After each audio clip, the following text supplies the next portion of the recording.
Welcome back to part 2 of my third Crimson Vow quick draft. So I've drafted my second white and black deck. I'd pretty much built the deck last time out. I have made one change. So I had a look at... So Heron Blessed Geist is out.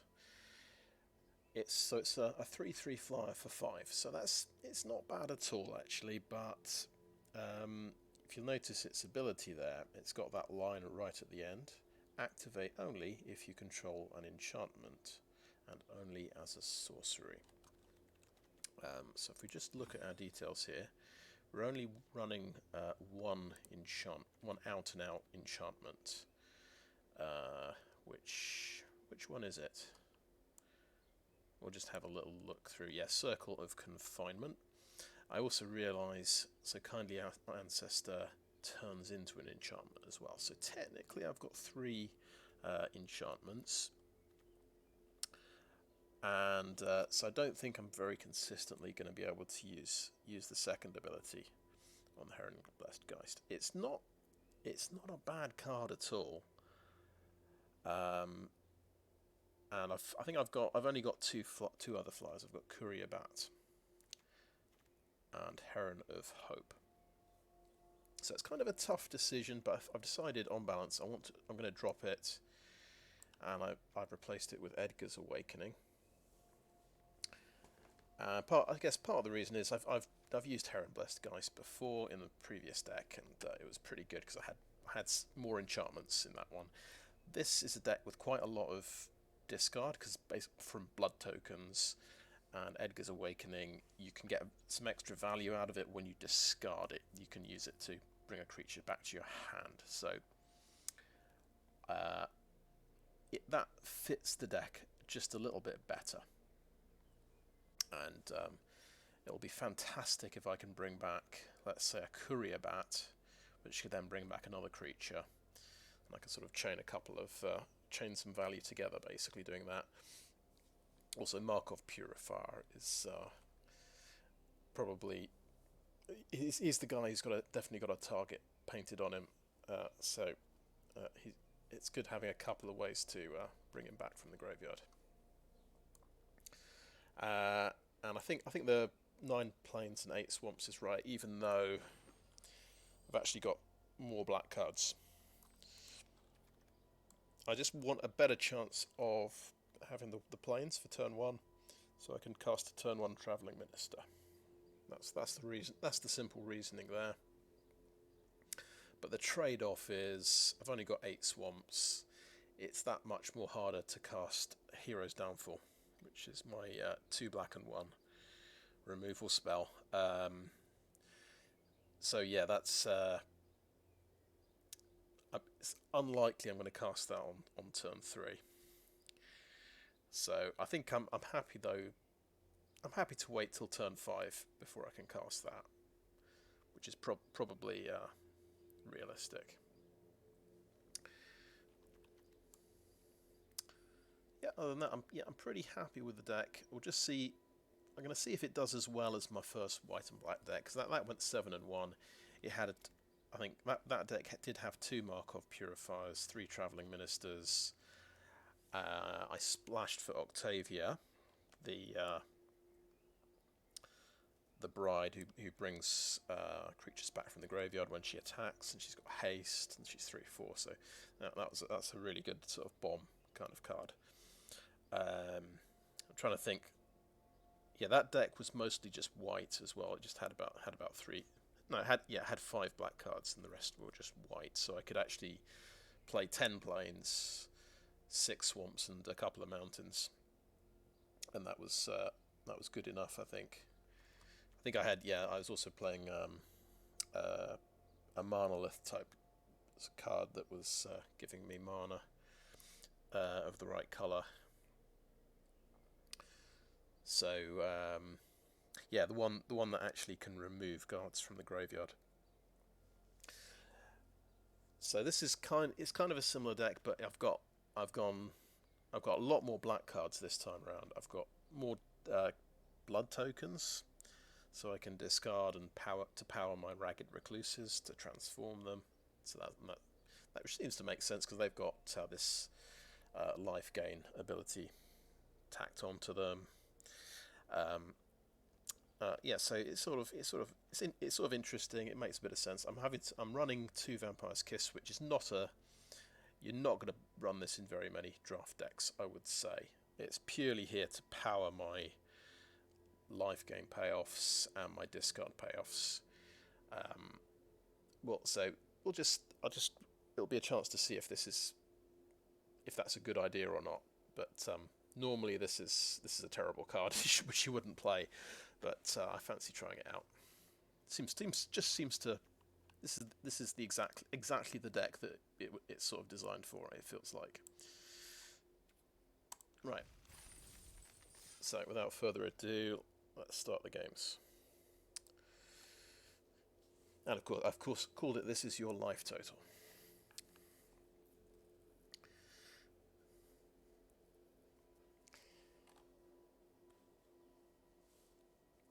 Good. We've got a nice. I got a game quite quickly.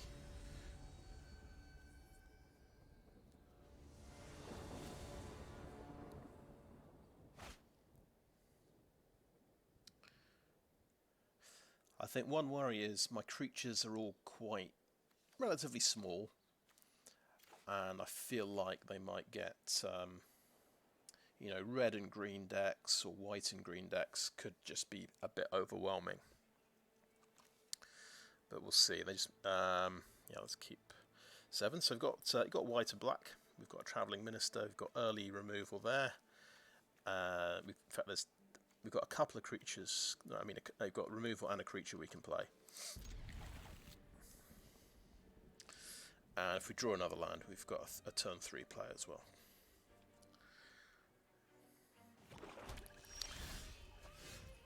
That's another removal card.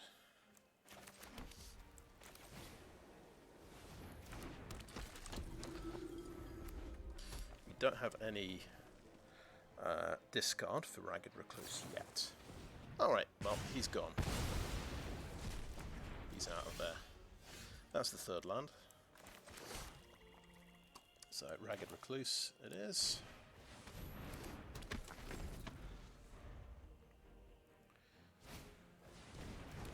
Okay, Blood Petal Celebrant.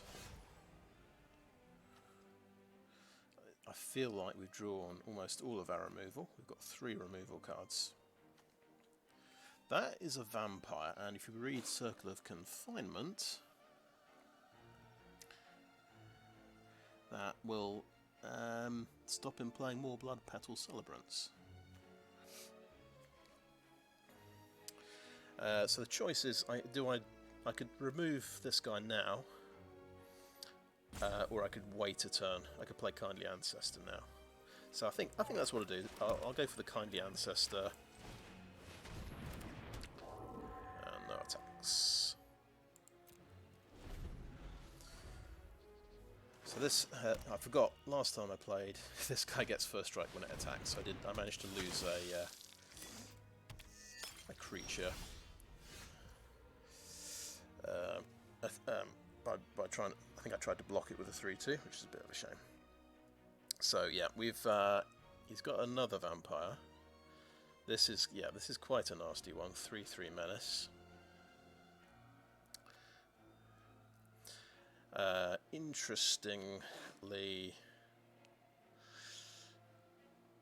it could run into Valorous Stance if they sacrifice a blood token. Now, the only problem here, I have to hold up mana for Valorous Stance.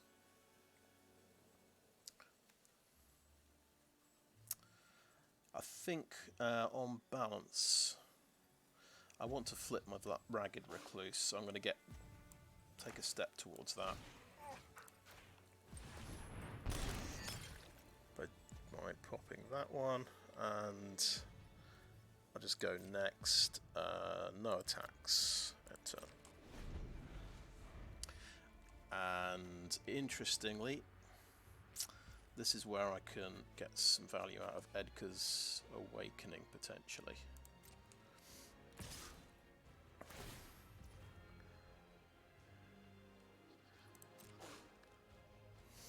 Oh, are they going to sacrifice that? No. So they didn't sacrifice. The question is, can I just double block here?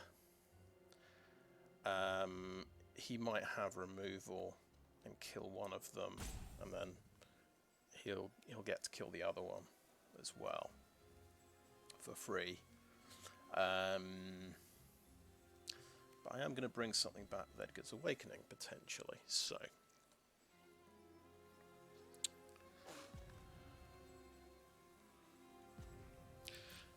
I'm actually going to double block.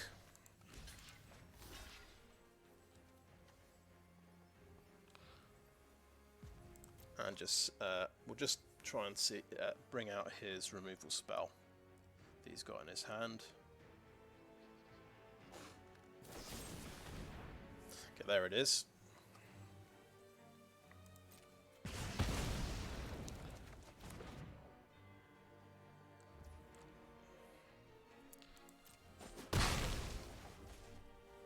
Okay, my turn.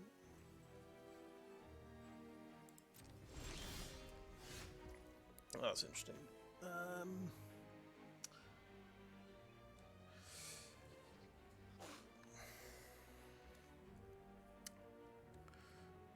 So, now the question is, do we want to discard any of these cards? I suppose we'd quite like to see another land.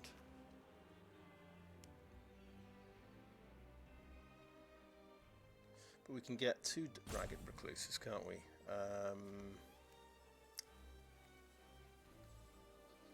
Well, of course, we're discarding Edgar's Awakening. What am I talking about? That's the there we go. I'm just confusing myself a little bit. We played the Ragged Recluse. Oh no! We need double black. Yeah. I've just made a real another error. Oh, that is a shame.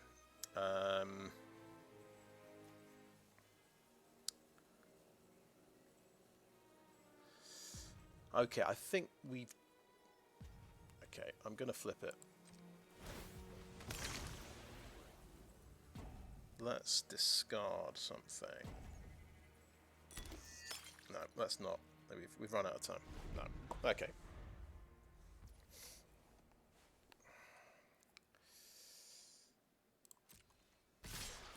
Okay, no worries. Just confused myself. That's all I've succeeded in doing, really.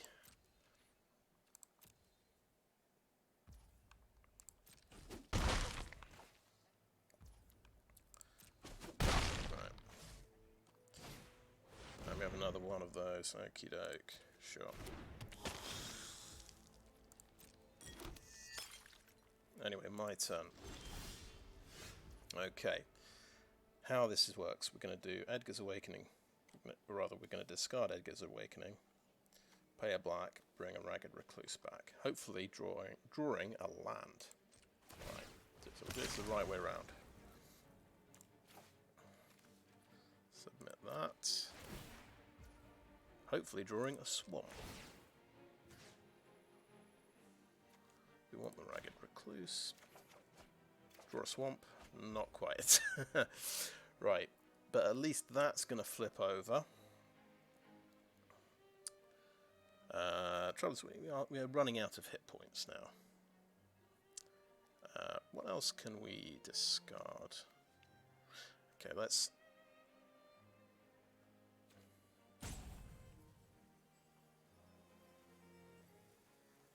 Okay, let's discard a Heron of Hope, because it's not going to work when I don't have...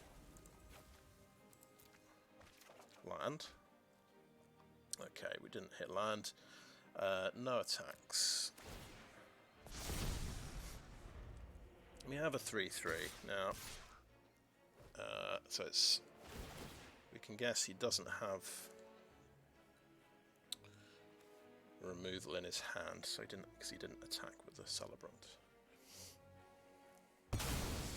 Okay, he's popping that. 10 damage, so we're down on 7. Okay, wedding security. Whenever that attacks... Okay.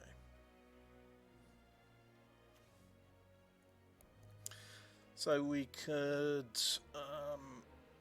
just hold up mana for Fierce Retribution. We could Courier Bat, then we could actually double block. We can bring back a Heron of Hope, and we could double block a Blood Crazed Socialite.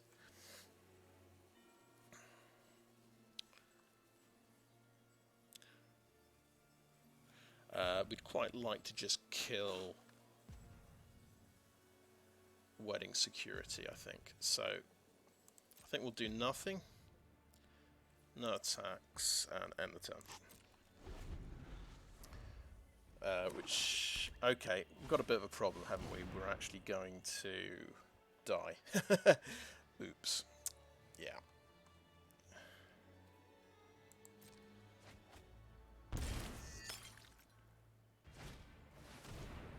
Nice. Okay.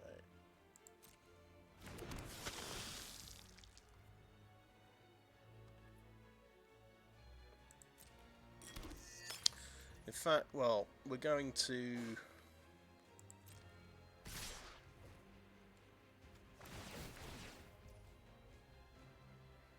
Okay, let's resolve that.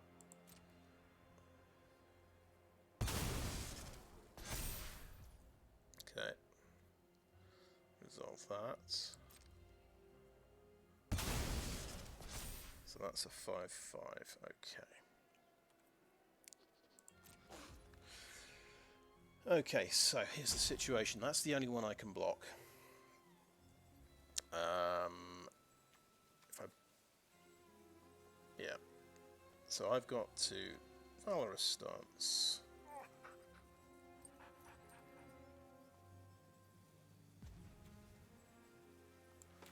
Yeah, let's destroy the unattacking creature actually. And let's block Wedding Security, and then we're gonna live for one more turn. But his deck, it didn't miss a land drop. He just, yeah, ran everything out. Ran out his, you know, effectively these hill giants.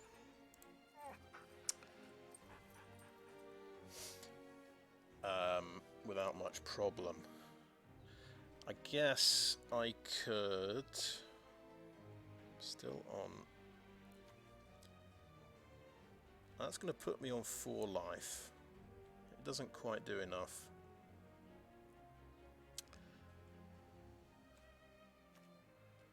Circle of Confinement. I don't have double white, unfortunately. That can chomp block, and I could Circle of Confinement something. No, there's just no way out. Wait, that's got lifelink, so that puts me on 4 life. That doesn't quite work either. If we could somehow discard a card, I think that would work, wouldn't it? Okay. Valorous Stance. Yeah. Okay. Yeah. Never mind. Right.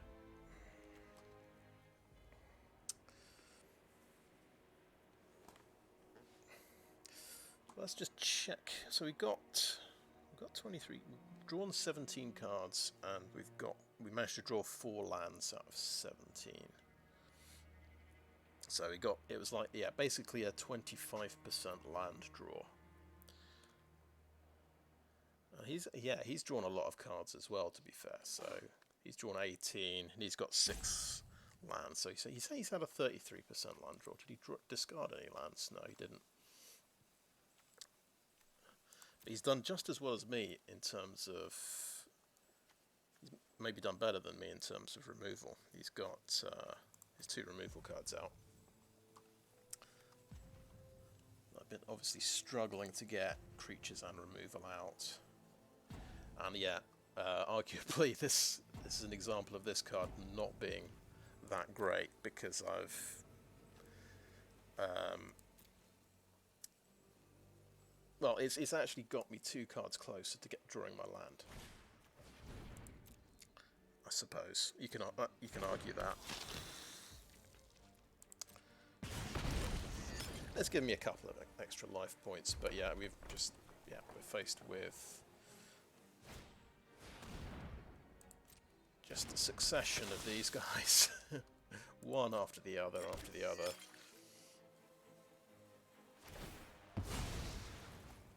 Sure.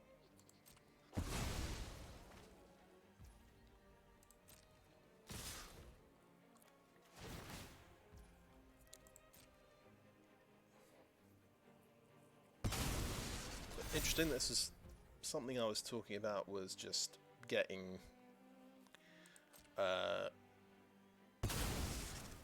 losing in terms of just power and toughness on the board.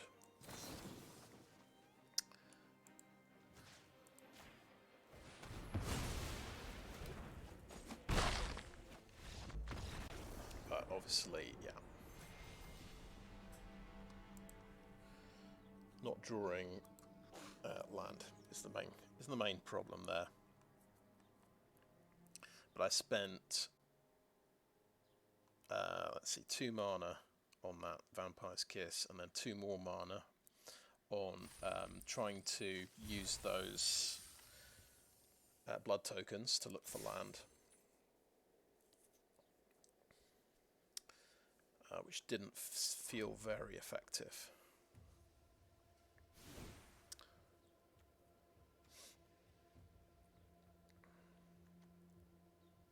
And I was trying to make, I was definitely trying to make Ragged Recluse work by saving the blood tokens for when these are in play, and I think I flipped one of them. It was all very awkward. I think also my decision to double block, so Kindly Ancestor and Ragged Recluse did a double block, didn't they? And so it brought out removal from his hand. I don't know if that was worth me. I don't think that was worth it. I think I should just taken the 3 damage, considering the fact I had removal in my hand to deal with that guy later. I don't think it was necessary to do that, especially before I flipped my Ragged Recluse. Yeah, anyway. Let's get on to the next one.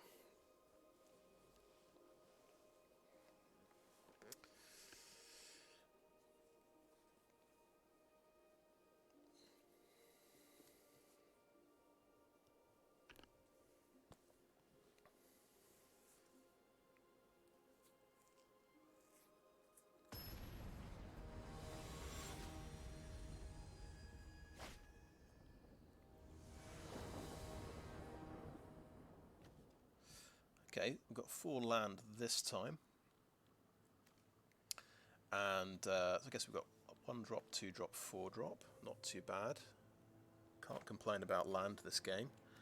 And we've got a mechanism for our Ragged Recluse to get a blood token and then discard and transform. Whether it'll have a chance to do that, we'll see. It's possible. Okay, we've got a removal card. That is certainly going to be very handy. So that's something to do on turn 3, hopefully, to take out his blocker.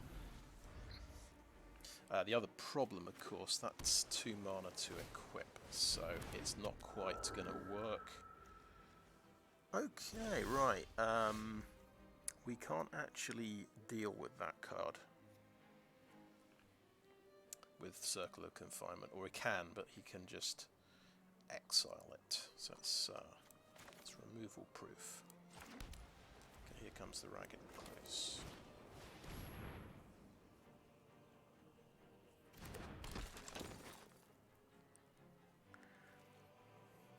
So he's white-blue, so it looks like this will be a Spirits deck.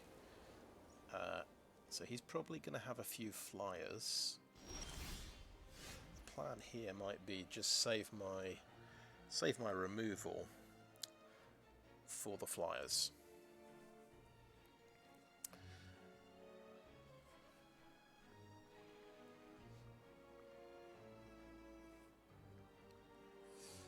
Okay, I've got an idea. So I'm not going to circle of confinement that. I think... Okay, I'm going to play a swamp. I'm going to put the knife on the Ragged Recluse like that.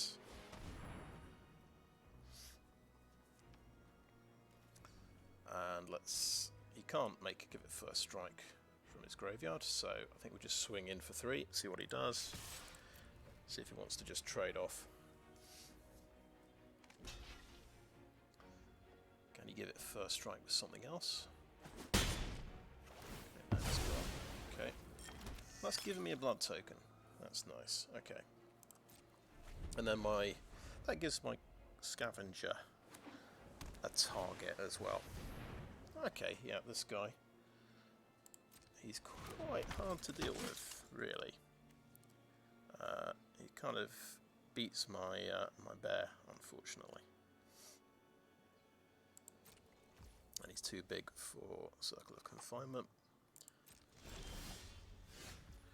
Interesting, we have a blood-crazed socialite, who we have seen before.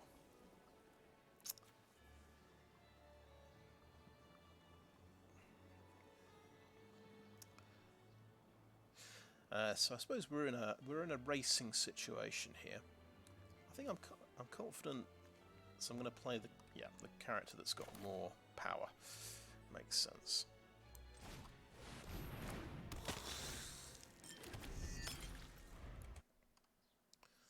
Just going to check my recording. Yep, seems to be working. There we go. Good.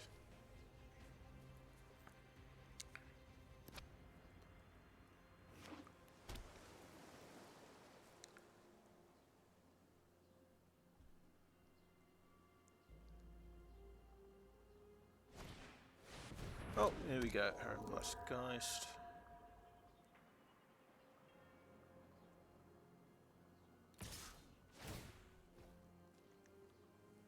Okay, that guy is tapped out, right? There is no sneaky way of him using a point of mana. So he's offering a trade. That's fine. That's the only way we're going to kill that. Okay. That was nice of him. Right. We'd quite like to kill that and then Diagraph Scavenger it. But we don't really have that option. I think we can actually... let's tap a swamp. Use a blood token now. We can get rid of one of these excess lands. Okay, another swamp. That's fine. Diagraph Scavenger, and let's decide which one's more annoying. If he somehow brought a Shield Basher back, that would actually be harder to deal with, I think.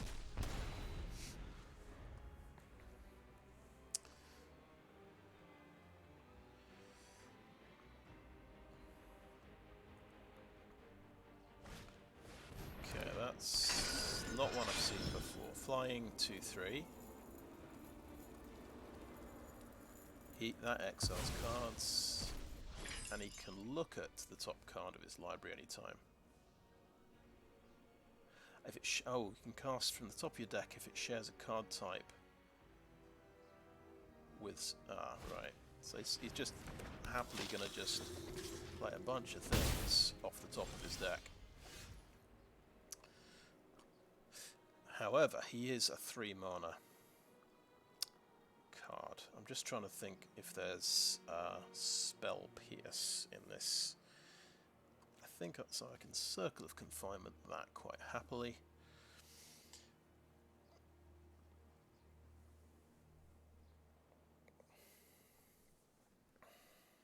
Let's just think about that. And yeah, that's just huge card advantage, isn't it? So we need to get rid of that. Good, that's exiled as well. Wonderful. Right, this guy can become a 2/3 and attack. I'm gonna ceremonial knife, pop that on him, and yeah, let's attack.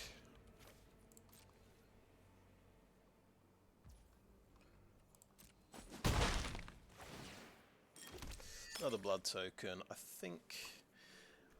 Do we need to play any lands? I don't think so. I think we can hold on to that until we need some life gain. So I think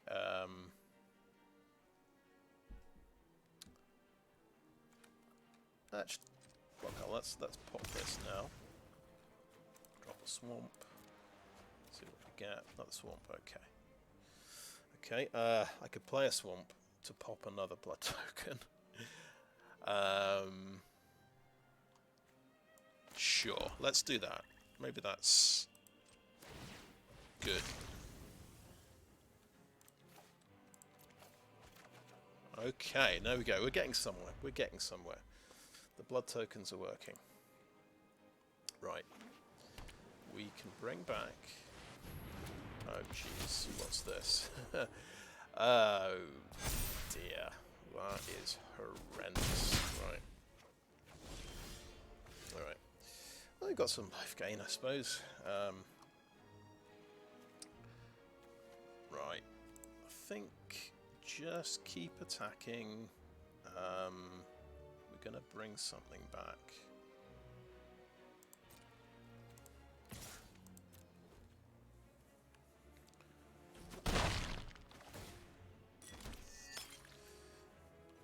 And it might be a surprise for him to take a 4-point drain life. But he's going to swing in for 7 in the air.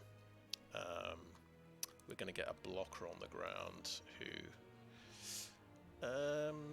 see, that's going to be a 3/3 that does a drain life. But that's going to be a 5/5 that kills him a lot quicker. So I think we'll go for the 5/5. The guy can go 5/5, yeah. Seems to make sense, doesn't it? We get a blood token. And end the turn there. And we can actually... can we kill him? It's kind of an interesting idea. He might have a bounce spell. Or just some kind of removal. A bounce spell would be pretty horrible. He's got 2 cards in his hand. So that is at instant speed, and let's remember that. So 7.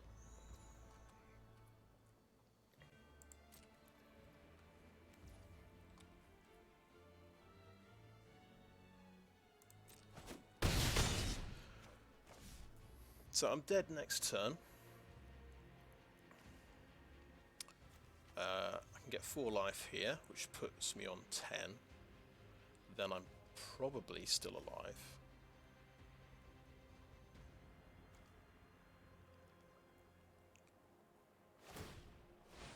That's getting a token, so he's at 3/4. He's got 1 blue up. No, he does not. He has nothing up. He has nothing up and he can't block my menace guy. Okay, no, that...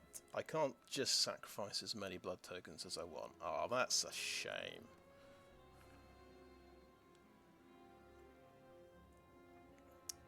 Okay, my turn.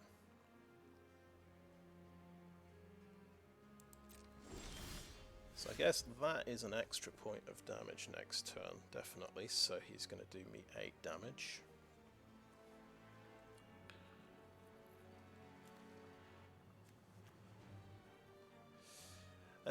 Now we know we're definitely sacrificing that. It says a blood token. I'm going to assume that means 1 blood token. I'm not going to do this first. That can be a surprise. So we will definitely attack both of these. Yes. There we go, yes. It is only one.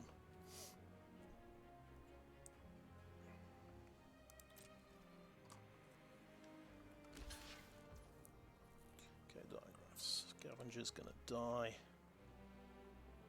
That's fine.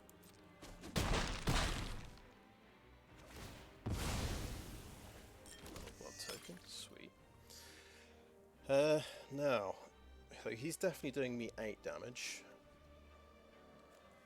That puts me on 8. I've got to do both of these. I can't do my Cemetery Protector, unfortunately.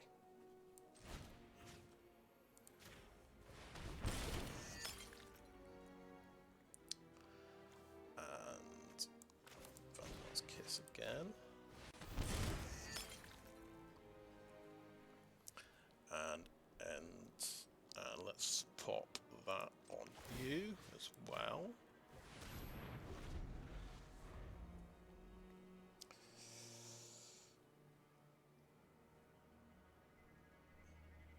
So I think there was no way around that one. I had to just try and survive. I'm down on 2. He's got a blood token.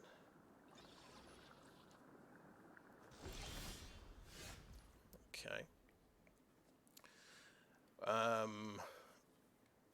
What does this guy do? He exiles a card. Doesn't make flyers, unfortunately. I think, on balance, let's use a blood token. Discard the planes.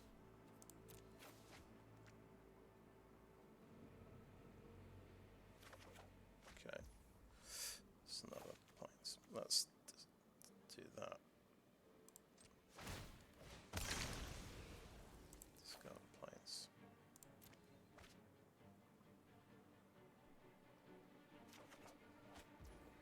Oh my goodness, a Heron of Hope.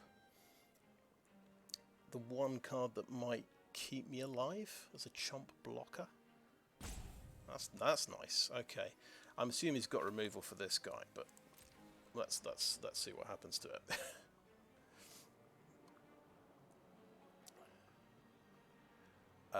Now I only need 4 damage, right? I only need 4 damage. So it's a question: does he have the thing that kills the 4 toughness creature? He might do, because that is a common, isn't it? I don't think I used it this game. Or does he have instant life gain?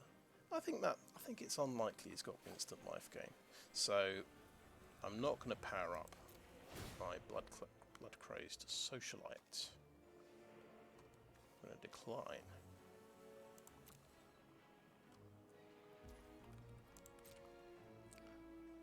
Damage. Win. Okay. That is interesting. Maybe he did have the killed target toughness 4 creature. I'm going to have to learn the names of these spells, aren't I? So, what? There we go, that's nice. First win of the day as well. So I was playing around Valorous Stance. So, yes, destroy target creature with toughness 4 or greater. So my life gain spell is actually sorcery speed. I can't think of, off the top of my head, of instant white life gain. There's usually some in the set, in most sets, but it's not necessarily going to be a high value card in draft. So I think that was the right decision. Okay. Next one.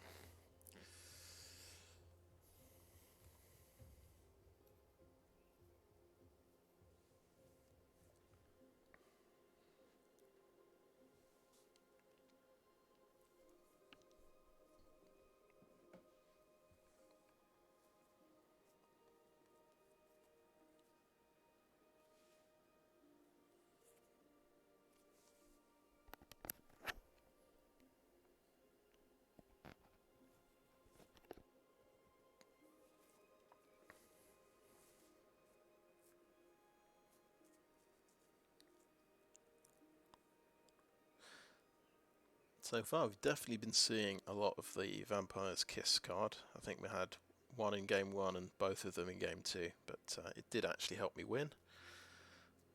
Game 2, because I was in a race.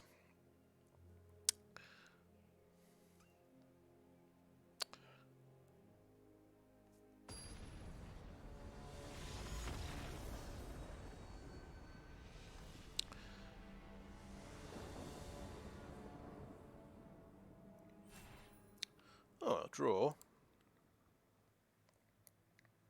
Let's see if that... I mean, last time I had a draw, it didn't count as a loss. I hope it's not...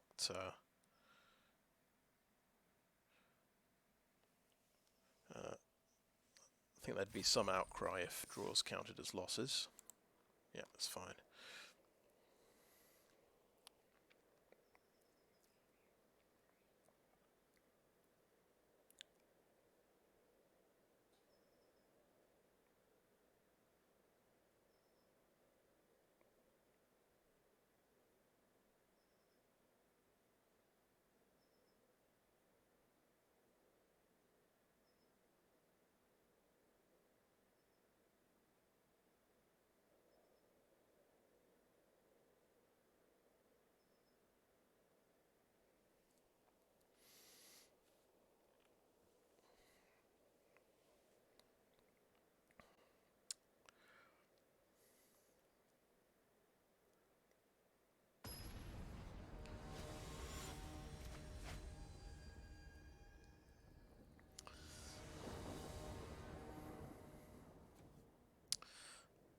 Well, that's all right, isn't it? We've got 4 land. We've got both colours. We've got it's our first time we've seen the Markov Purifier. And when he inevitably gets killed, we've got a Courier Bat to potentially bring him back. Diagraph Scavenger as well. So yeah, it's going to be a 3-drop than a 4-drop. It looks like so.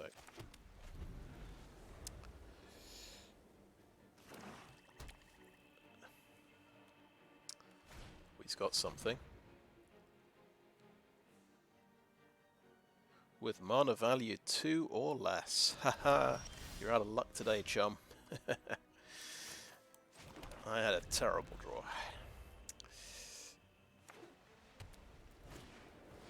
Oh, Ragged Recluse, yeah.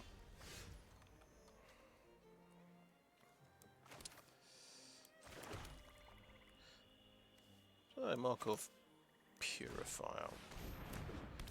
Let's see if he manages to discard a card this turn. It only happens in his end step, he can't do it instantly. Oh, there we go. He's got one as well.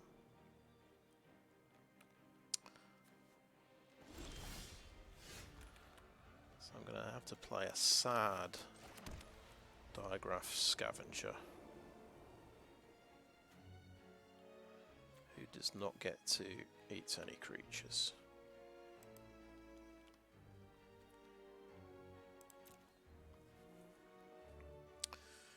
Yeah, it's looking that way. I don't want to waste the Courier Bat.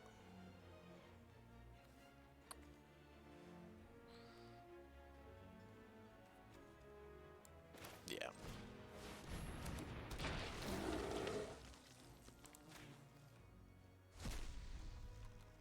Okay, no attacks.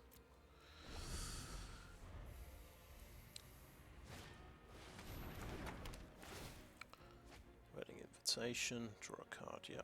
It's actually, yes, it's not a bad filler card really for the deck. Oh, we've got some fireworks outside. Oh, now, what is this? Radiant Grace, +1/0, and Vigilance. Interesting.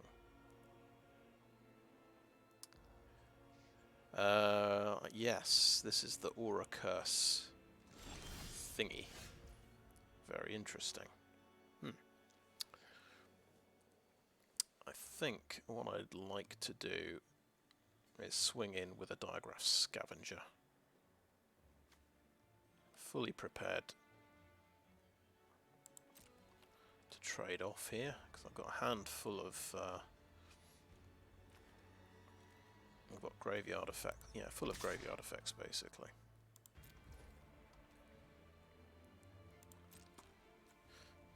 It's that sort of. Has he got first strike? I probably should have checked that earlier. Right. Okay. It's a trade-off.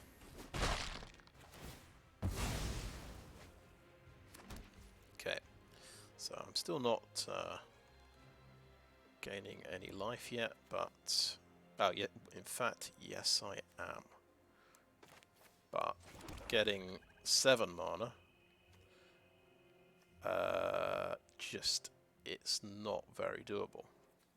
But I think we will do the Diagraph Scavenger. Oh, that's a shame, yeah. And I'll miss out on drawing a card. If I'd done... Okay, Ragged Recluse goes. Oh, the only target for Edgar's Awakening is a Diagraph Scavenger. So, yeah. Anyway. But that would have made more sense because it's 5 mana. So I'd have still had the Diagraph Scavenger plus Markov ability when I hit 6 land. So that was a slight misplay. I think it was that was the chance to use Edgar's Awakening. Nope, he is unblockable, of course. Yes, I missed that little interaction there. That's very good. He's done fantastically well there. Now, this is the card I was hoping for. I can gain 2 life. And what can I do? I can either draw a card off Markov Purifier or bring back Diagraph Scavenger. Well, it feels like it would be a waste to... Yeah, I've got to leave a blocker back, haven't I? Now let's... it's quite tricky. Okay, right, Courier Bat. Yeah, I think I figured it out. Markov Purifier can provide the life gain this turn. He's trying to get out from being mana screwed there, so I can Courier Bat, bring back my Diagraph Scavenger, which seems like some pretty good value. And then we don't do that. We draw off the Markov Purifier. Fantastic. Ideally, I'd hold this back to bring back the Purifier, but we've got to keep the momentum up, I think. In fact, I realised he's this guy wouldn't have been able to block anyway. I've made a bit of an error, but he has tapped out for this, so he's not going to draw off his own Purifier. There we go. Ah, yes. So we've got a Circle of Confinement, which, as we know, only works on 3 mana guys, and it'll hurt him if he has more Markov Purifiers. So that's going to work out pretty nicely.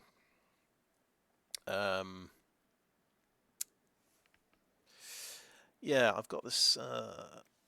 Do I suppose because I've got that, I do need to play a Swamp, and I can do 2 things potentially. But I might not want to do 2 things. I think, yeah, Circle of Confinement on the Markov Purifier is a fantastic idea.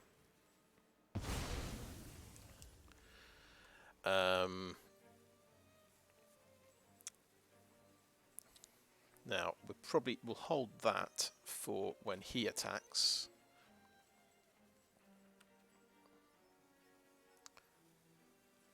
We'll swing in. Yeah, let's play the Swamp. Let's play the Swamp and just swing in casually with a Courier Bat, or do we want to do Diagraph Scavenger as well? Yeah, let's do that.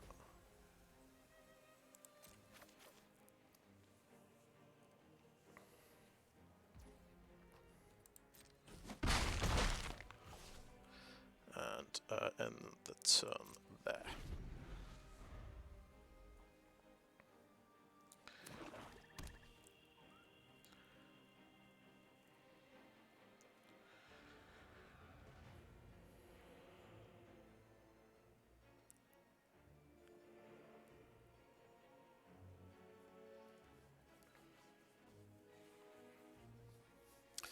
Now, is it a waste to use Fierce Retribution on this when he is playing the colours for the, I'm thinking of Octavia, or even this card here, Flying, Death Touch, Lifelink, yeah. Each player sacrifices a creature, draw a card, you lose 1 life. He's going to draw a card. So 3/4 Flying, Death Touch, Lifelink is a bit of a problem. We'll let that through. Let's see if he hits me for lots of damage.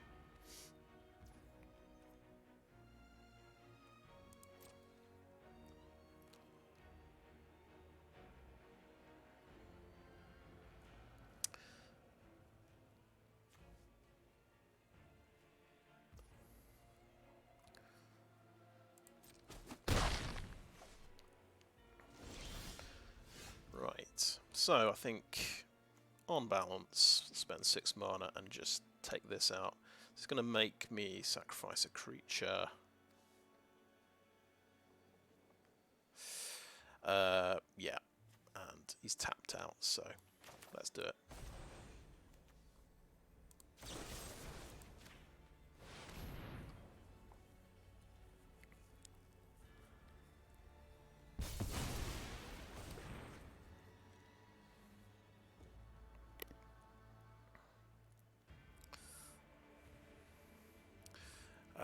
Now, next turn he might play an Octavia, and in which case I'll probably feel slightly sick, but that just felt like the right play this turn, puts him under the most pressure. And I've got lethal next turn with the Vampire's Kiss if he doesn't block. He knows I've got this Scavenger, doesn't he? Yeah, from the Courier Bat.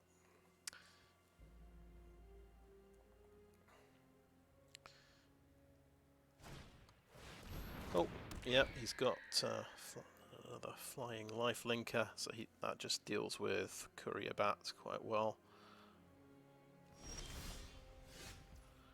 Ooh, Ceremonial Knife. Okay, so that means Courier Bat can trade up. That sounds terrific, and that's going to cost a total of 3. I've got 6 mana up, so I can still, if I manage to...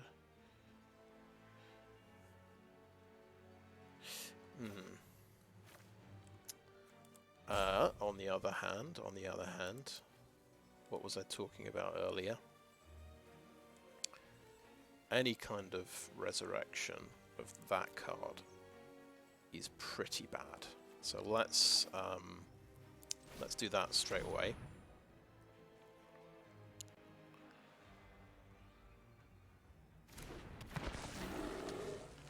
Get rid of that.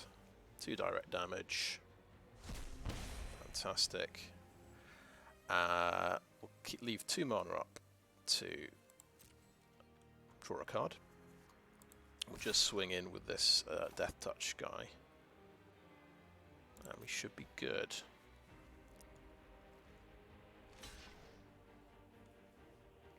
Okay. Nice. End the turn there. Drawing a card. Nice.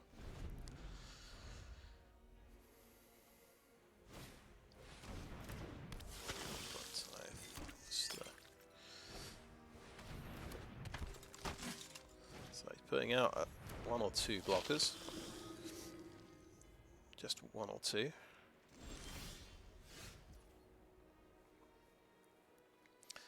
Okay, what's the plan here? Now we could hold up some mana for Cemetery Protector.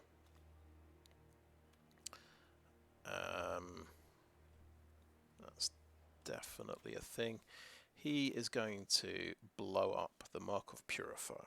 Let's so there's no way of stopping that. But we can always bring him back with Edgar's Awakening. Yep. That's fine. So let's come up with a simple plan here. Ceremonial Knife. goes on the courier bat.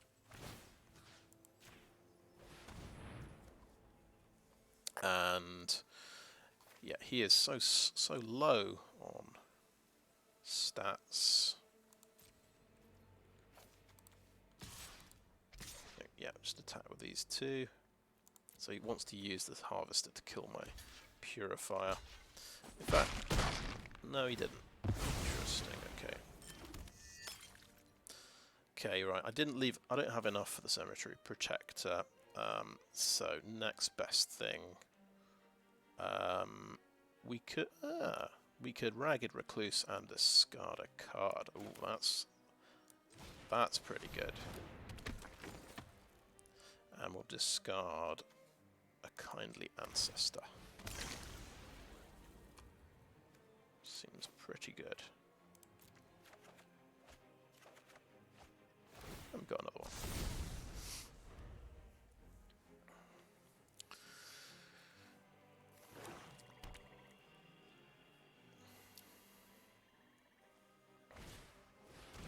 Another one. Yeah, that's why he blocked with that one.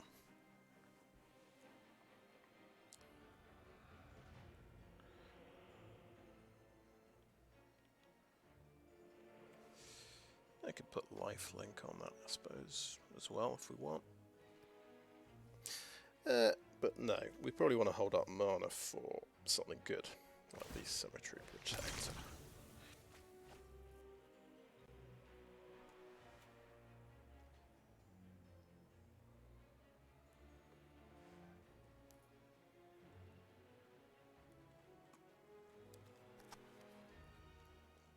Although let's not get carried away for it, because we've probably got lethal then. I was just thinking Edgar's Awakening, Diagrass Scavenger is another 2 damage as well. But that costs 5 mana, and we've only got 6. So anyway, this is probably lethal, unless he's got some life gain. I think the Odious Witch, let's see, bang, bang, and draw a card off the Purifier, I think. So we're not going to equip the knife. Swing in with that.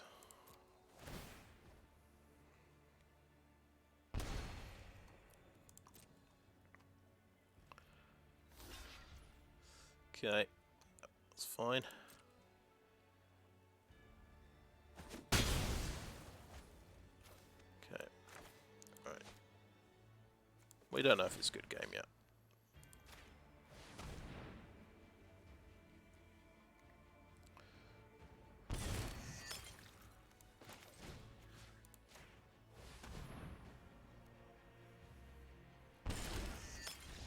Yeah, that did it.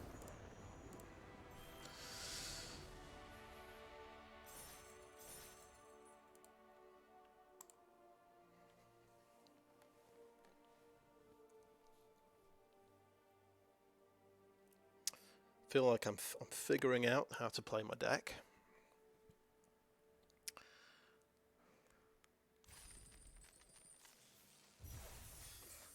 Alright, that's good. So that's 2 wins, yeah, let's not get carried away. Right, next one.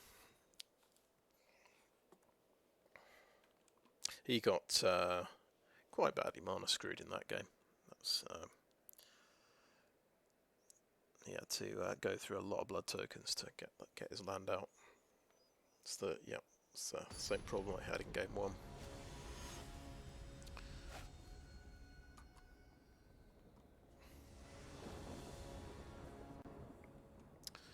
Right, so we've got all swamps. We've got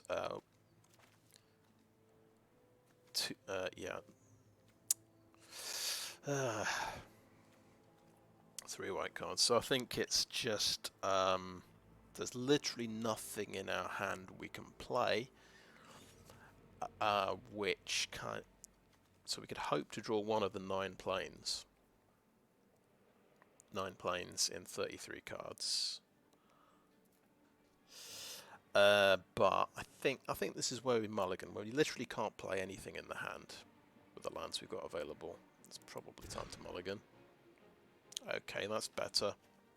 We can actually cast that removal spell and that creature. In fact, we're going to drop the planes, I think. We can't, so yeah, we'll 3 lands. We hope 3 lands is enough. We've got the Vampire's Kiss to potentially draw a small land. Right.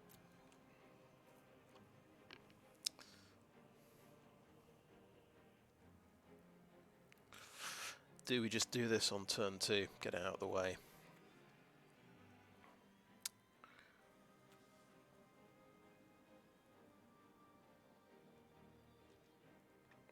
Okay, looks like they've mulliganed down to 5, which is unfortunate. But let's see, they might have an excellent hand.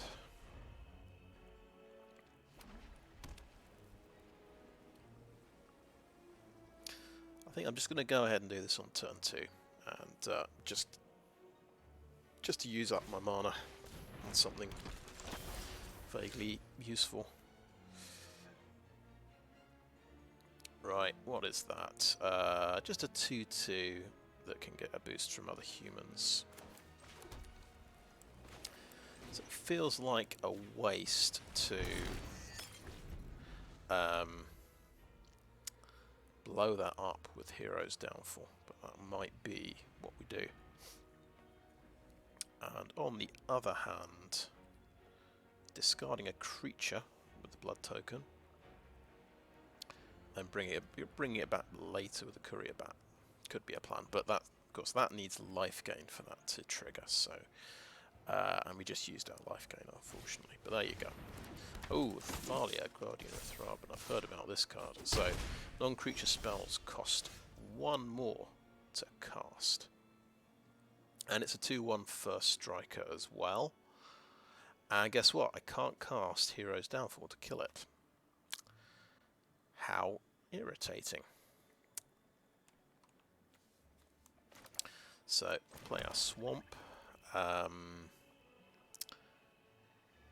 Yep, I guess we just need a 3 toughness blocker. Edgar's Awakening. So that's something I can discard later after I've got a creature in the graveyard. I'm thinking discard Bloodcrazed Socialite now.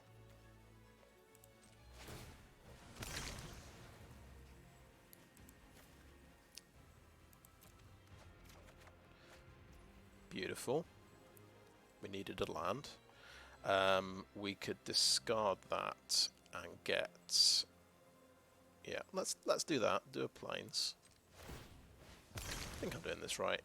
I discard this. I pay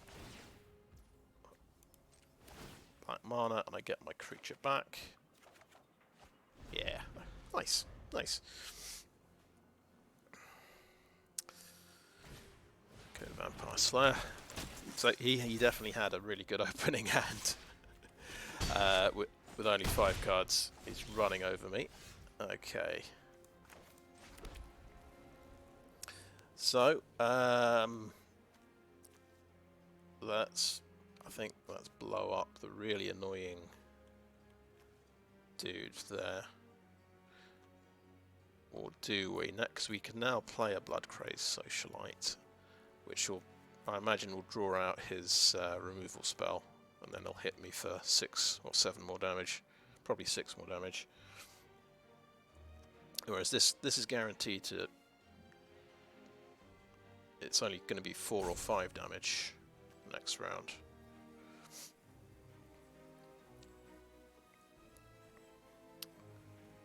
And gives Diagraph Scavenger a target as well, so I can do a little 2-point drain life. I think that makes sense. Right, let's kill Thalia. So let's see if I take 4 or 5 damage.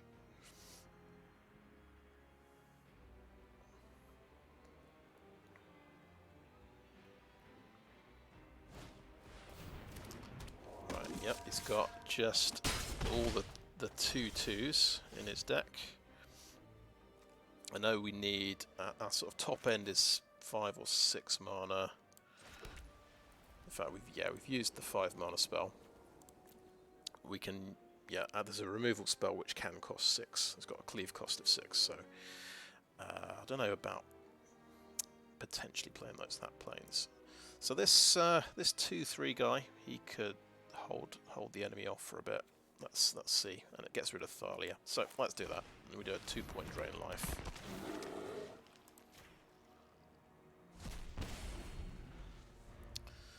Quite nice, and then we can play out 2 creatures next turn as well. Try and steady the ship. This guy might get boosted. Oh, this thing. All right, so that thing, he can just kill a card from my hand next turn, and it gets a 3/4 menace. So I guess we play out. So we're going to lose the courier bat. Unfortunately, there's no way of getting everything out of my hand. I think we'll go up to the 6th land. We'll keep this other land in my hand. I could try and swing in with this and just see if he gets traded off by something.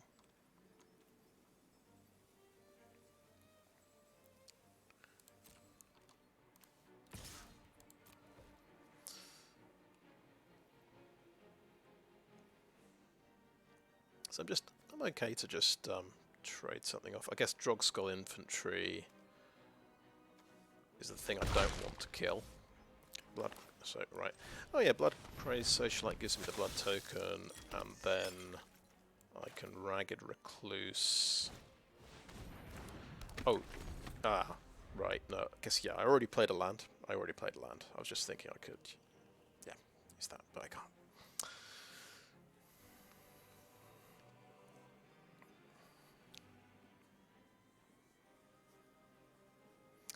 So it's definitely a close game, and look at how much work he's got done with 3 land. Pretty impressive.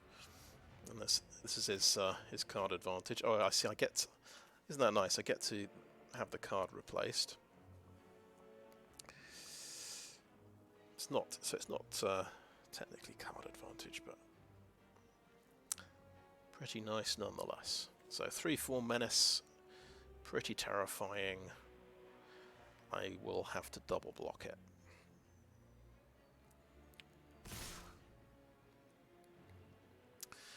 It can only kill one of these 2 guys, right?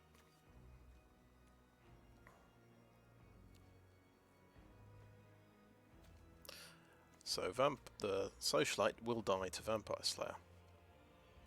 Drogskull Infantry will come back. So we'd want to kill Dawnheart Disciple if he did that. Okay. Pretty cool. Okay, we're going to blood token first. So that guy will flip at the end of the step. We're not going to use it to power up my creature. Discard that. Okay, another land. It's okay.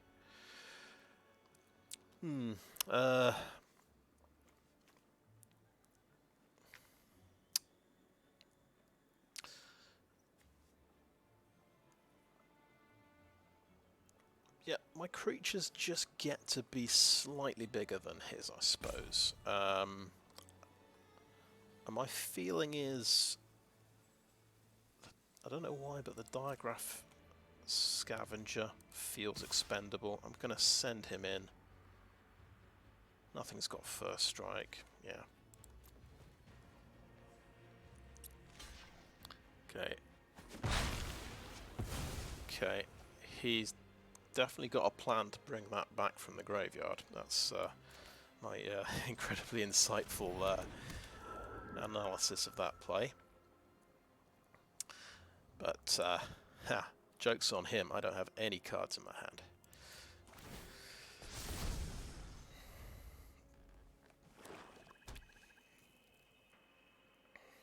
And the good point is, if he double blocks that, I kill both of them, because I can put 1 damage on each blocker. Oh right, this guy is pretty scary. Okay. Now 3/3. Chap.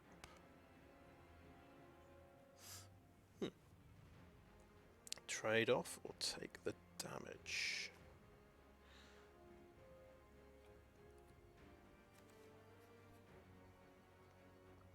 Okay, I think. Okay, well let's take the damage this time. Oh boy. 3/3. There's no particularly good trades to have, I think. So I'm gonna just hold firm.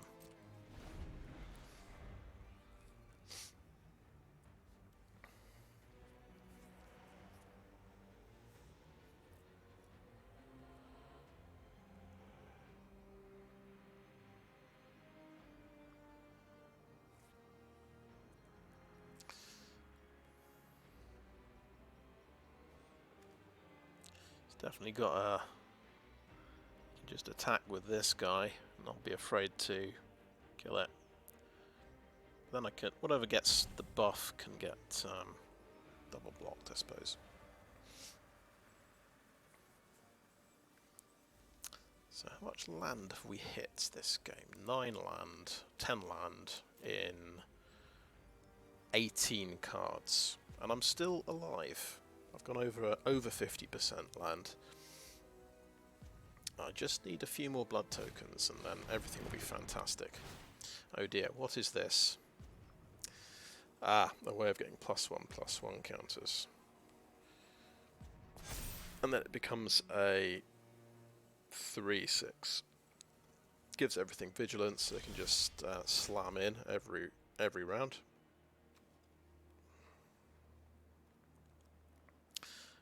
Okay, there's a sort of tempting play here where I attack suicidally and play the Markov Purifier and draw a card.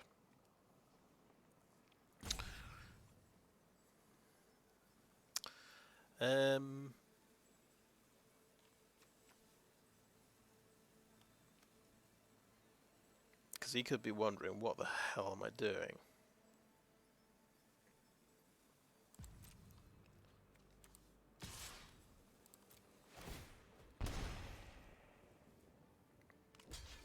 Okay, trade off. Fine. It's good. Markov Purifier. Boom. And end turn, draw a card. Fantastic.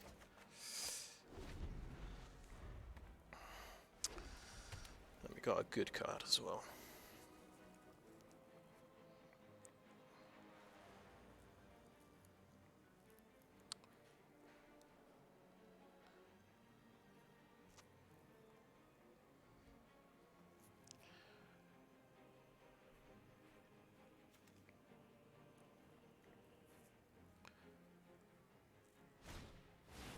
Oof. Right. Pretty good. So that's that is just going to destroy me. That everything is going to get to a ridiculous size. Oh, it's another land. 6, 10, so that would be 11 land from 21 cards.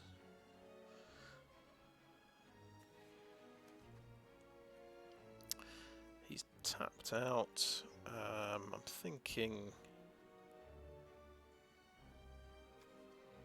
suicidal kindly ancestor.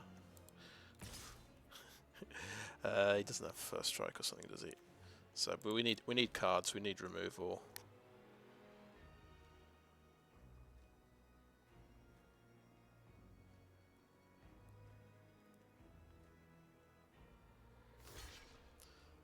Okay. Okay.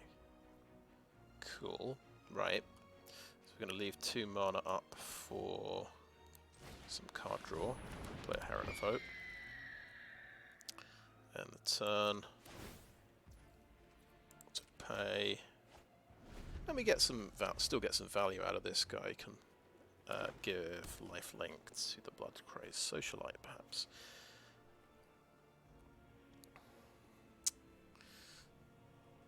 And it gave me 2 life points, I suppose. But,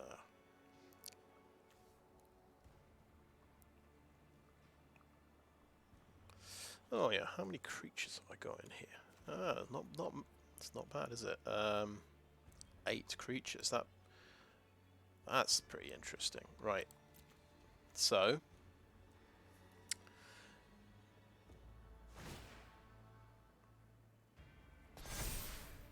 okay, that becomes a 5/5.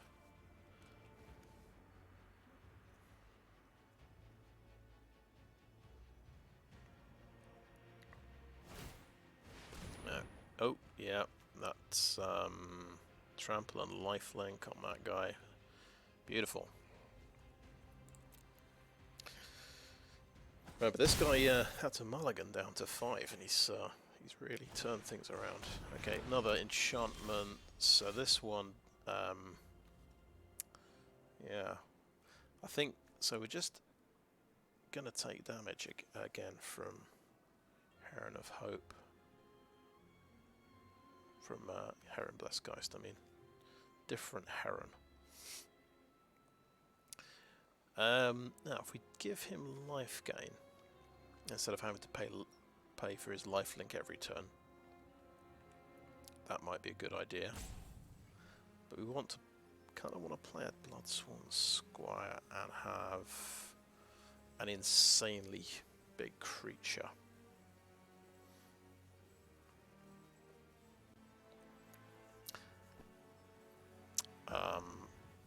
That said,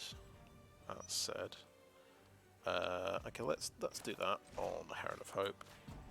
Kind of dumb. It feels dumb, but it saves me mana in the long run. We'll swing in and gain 2 life.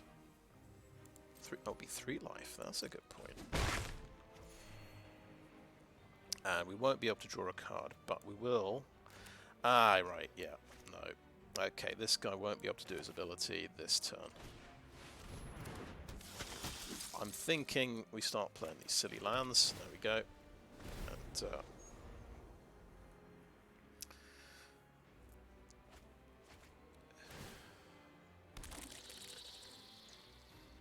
of course, we can get that to 6 toughness, and it will be able to attack with the vigilance. So, and my Heron won't be able to attack. It will become a chump blocker, I fear.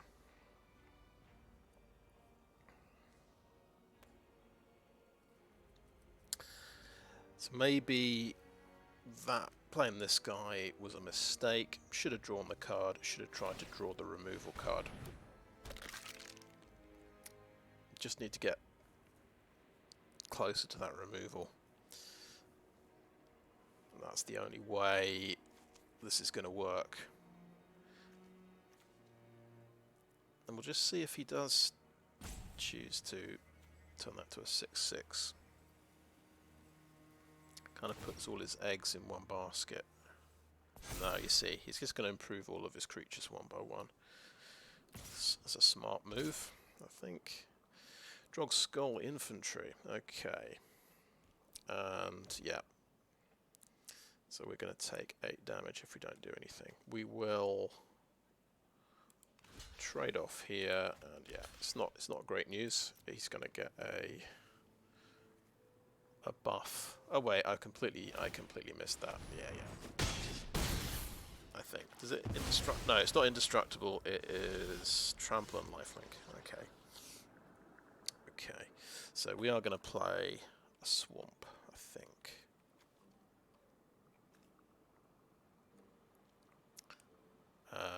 Heron. So we need. Yeah, I'm just going to play a swamp. Let's sort of figure this out as we go. We'll swing with Heron of Hope, get 2 life points.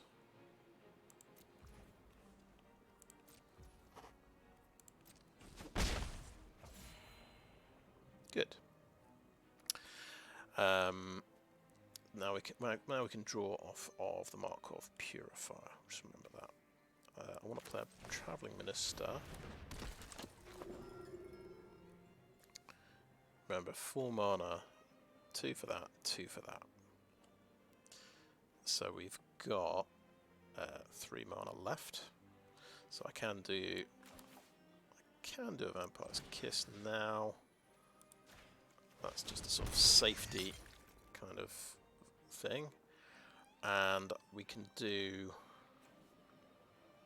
discard a blood token now. Yeah, let's do that, I think, because we got, so yeah, that's going to discard a card as well. Okay, right, that's blood token. Drop a planes.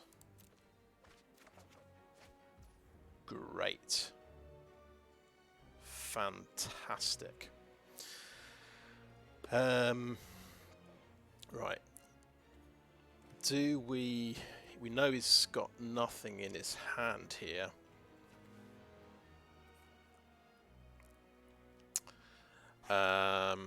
He might top deck something.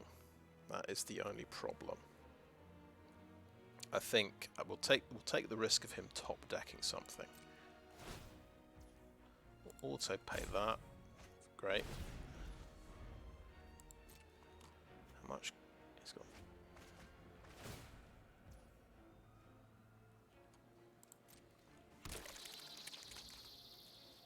Still got 36 cards in his deck.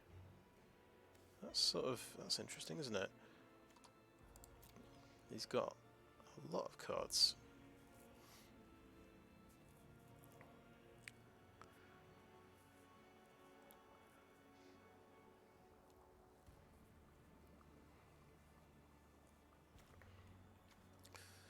That just gives things trample and lifelink.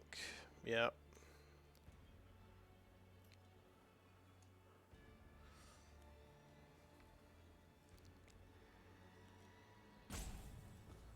So I'm down to 14 cards. Oh, beautiful. Yeah, that is lovely. That is exactly what we want to see.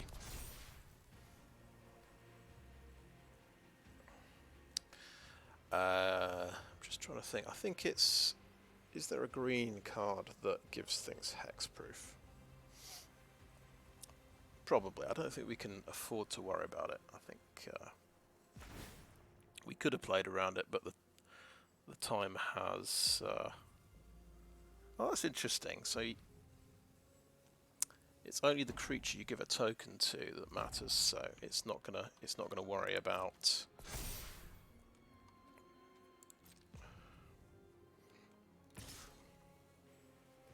Okay, let's see.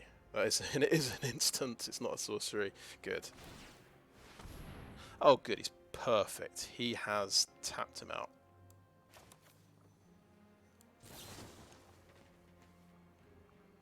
Toughness 4 greater.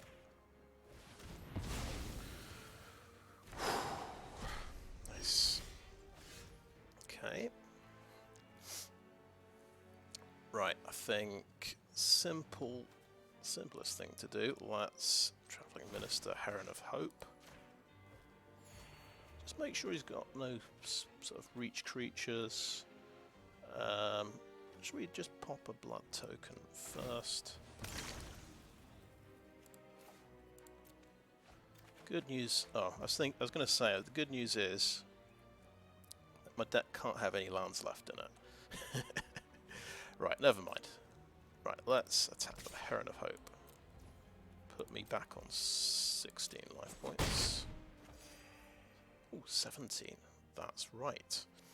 Are we going to keep playing out lands? Can we really...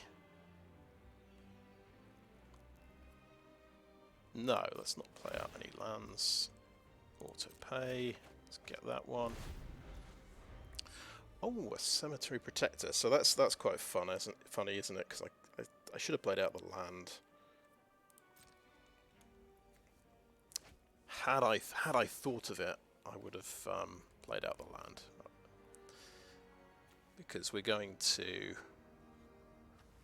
make this guy an absolute monstrosity, I think.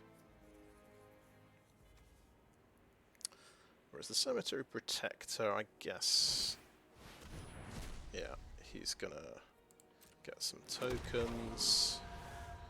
This is gonna make stuff bigger. This is a good, yeah, this is a good flash removal card, isn't it? Right, there we go, yeah.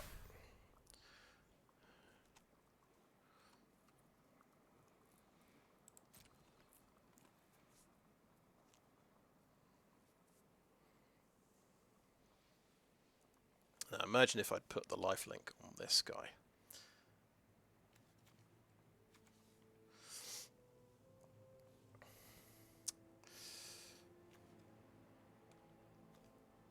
Then we'd be talking.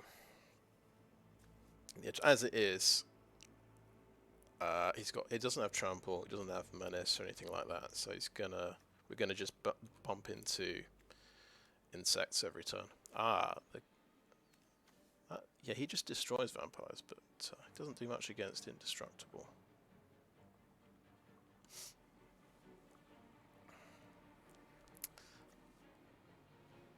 My prediction is, even against this mill guy, I'm gonna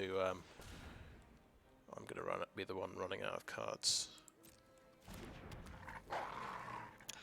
Okay, right, my turn. So I've got to activate this ability. Discard another swamp. He's now a 4/4. Okay, that's not quite as impressive as I thought. Well. I thought I must have loads of creatures in there by now. It's apparently 4. Yeah.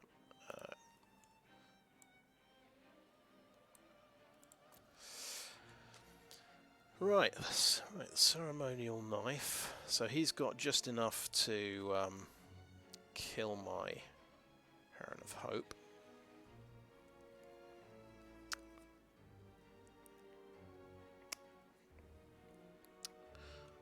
Right, ceremonial knife onto the.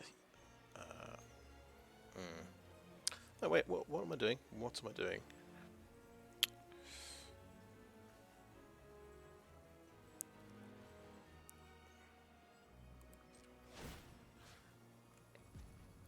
Am I attacking with Heron of Hope?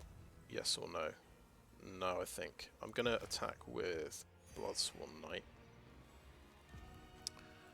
I think I'm going to give him a ceremonial knife as well. And I'm going to just swing in for 6. We've gained life off Travelling Minister, so that's taken care of.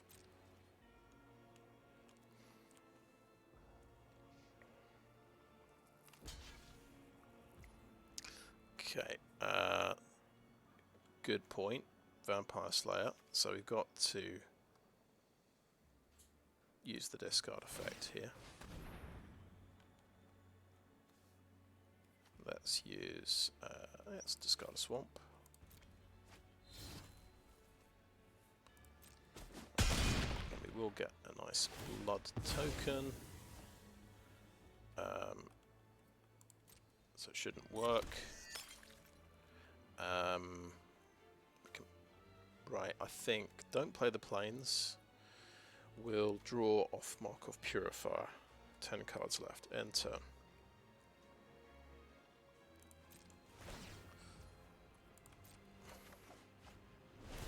There we go, we've got a removal spell, that's nice.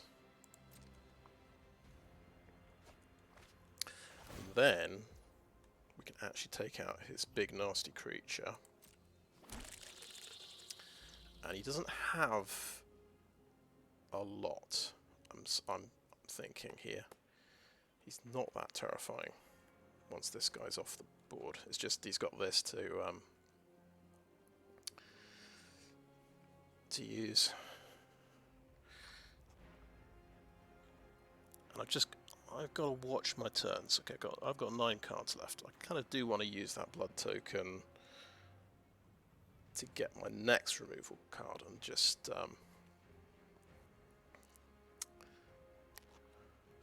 yeah, it's a good point here. He's got to mill. Oh, that's it. It's okay. Yeah. Okay. Well, we found something we have to kill. That's going to be absolutely obscene.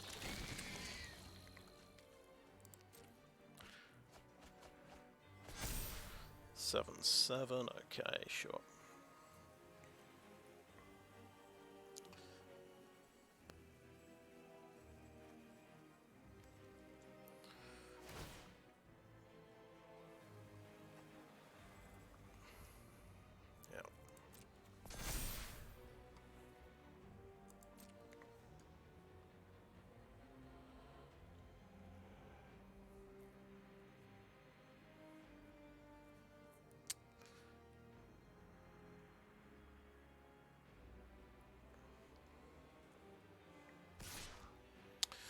Oh yeah, he gets to be a 3/3. Our defences are looking a little bit shabby here. Okay, in fact, that is interesting. He did a very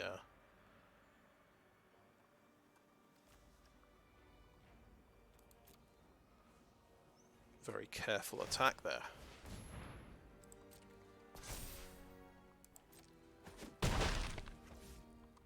Okay, well, there we go. That's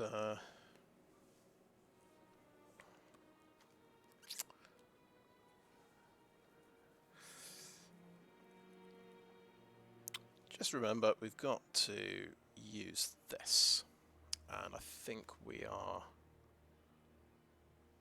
going to do the 2-mana version. Whatever decides to attack me, we can get hit with that.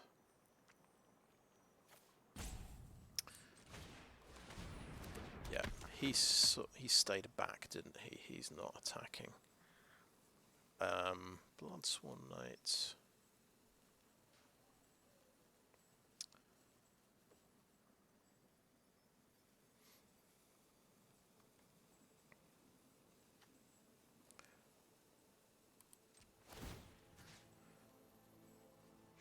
Sure, let's do that. Let's use a blood token this turn as well.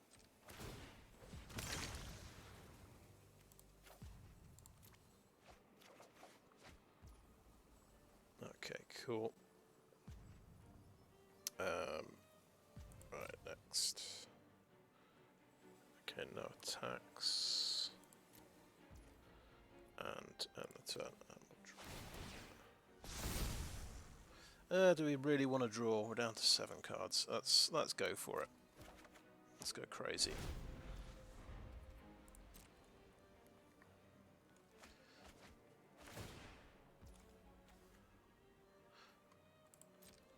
It's really nice to see a mill deck do so well, I suppose, with a ridiculous number of cards.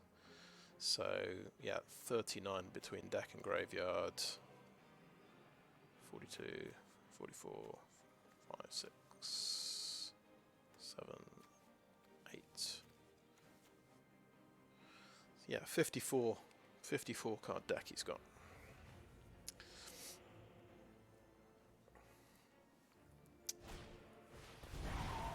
Okay, that's a nice bit of life link.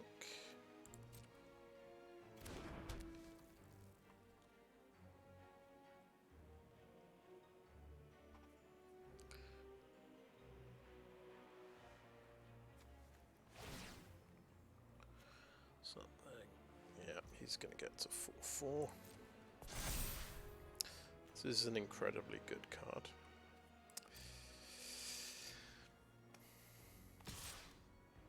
He's not attacking with a Moldgraph Millipede.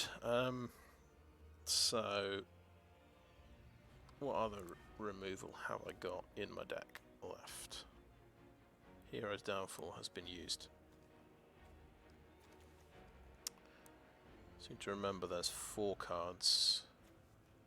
That's been used. And the last removal card is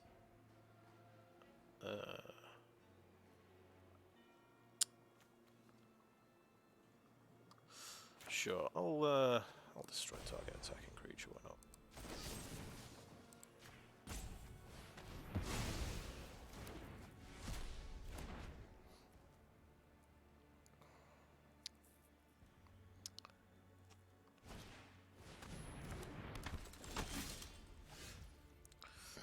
Okay, Heron of Hope can go in.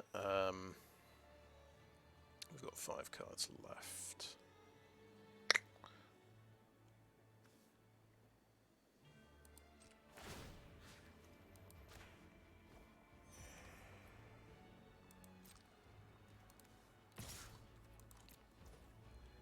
Let's say we cannot draw any more cards.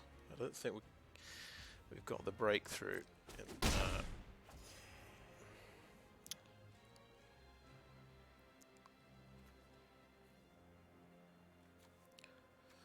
Okay, that's a good point. Can we exile something good?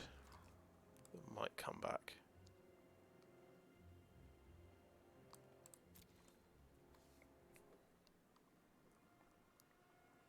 Yeah, let's exile a creature.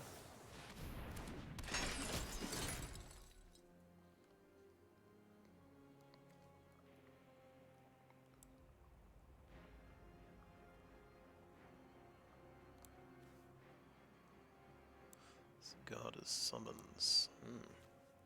Okay, what? I don't think there's anything particularly scary here. But let's get rid of the Concealing Curtains, which is a creature. And therefore, if we play,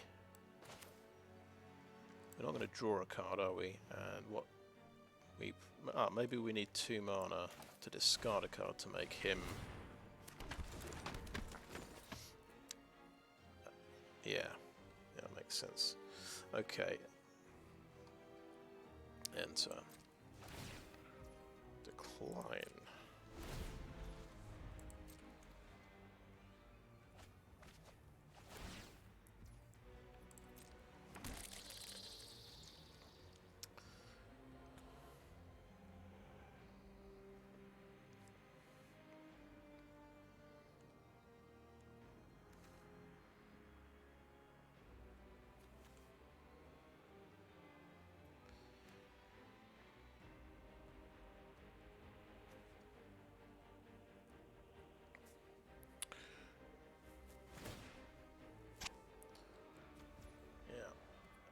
Gonna get monstrous.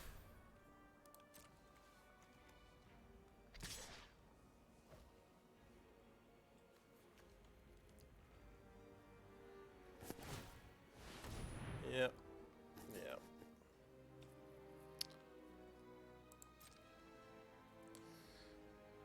Right.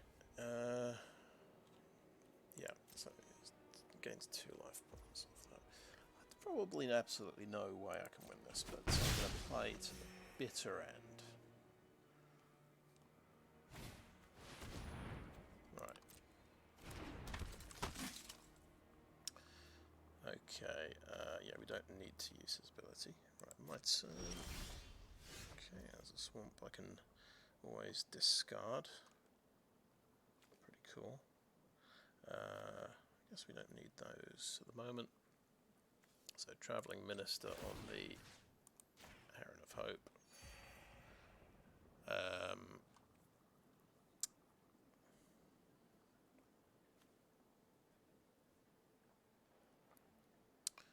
Interesting. So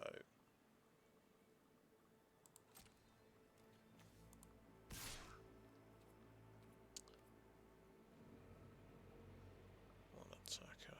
Let's go.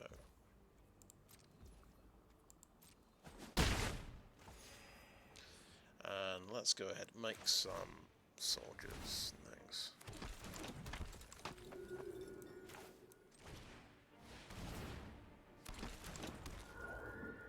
And end the turn. And that's decline.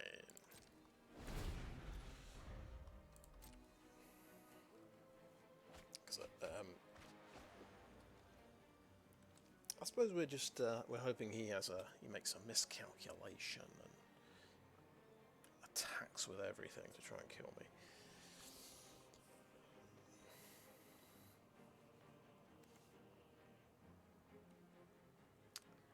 So he's got the two pretty big creatures, 3/3 as well there.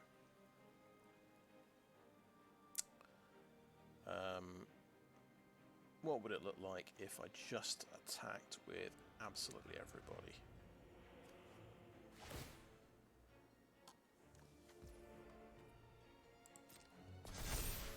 So 3/3 now, okay.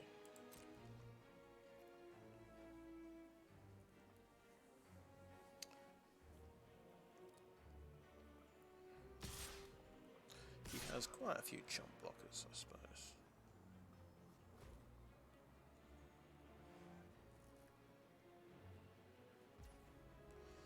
So I think this is where we will deploy the Bloodsworn Knight. That's past the blockers. So that guy is gonna get Trample and Lifelink, which is a real shame. I can still get value out of the Kindly Ancestor if it dies, so I think that's where we block. 7 damage. Okay, 2 blockers. Yeah, 2 blockers.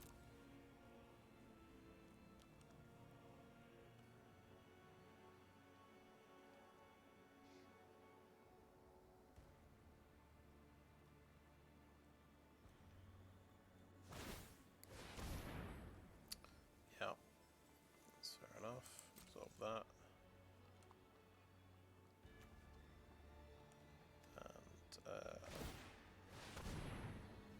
That's going to get that as well. I'll do my thingy. Discard my card.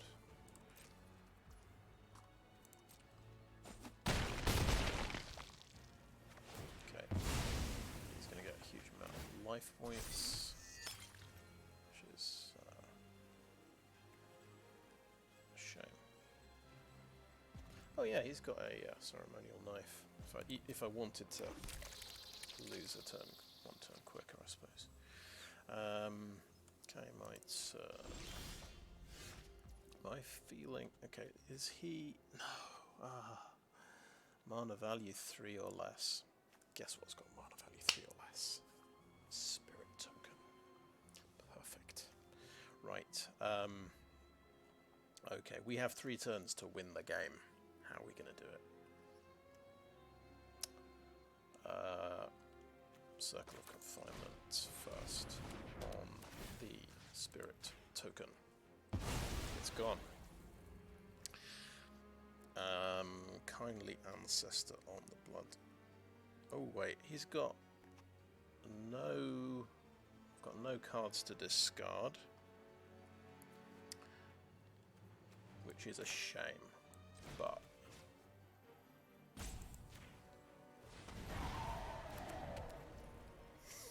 he's now got more life points. So, what's actually going to get through and do damage? The Heron of Hope.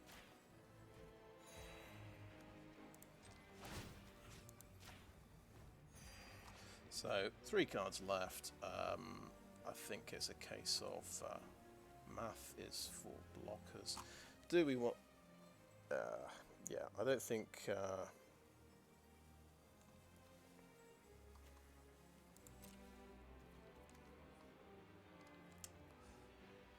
The bad news for Ragged Recluse is it's not going to get a chance to flip.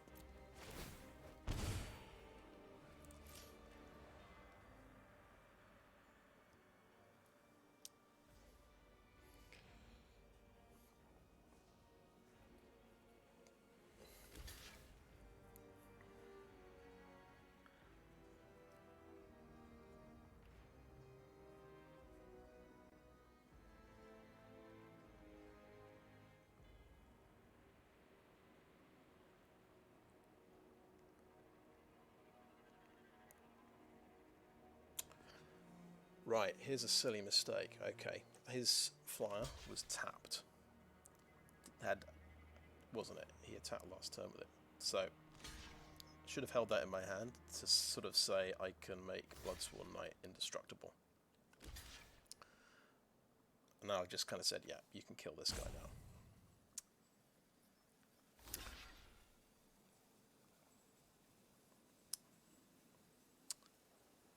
Bit silly.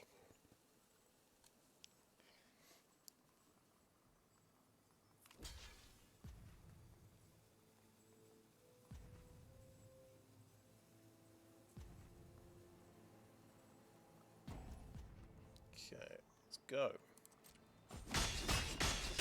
Happens to do any damage at all. Bit of damage went through. Okay. Yeah, the Bloodsworn Knight is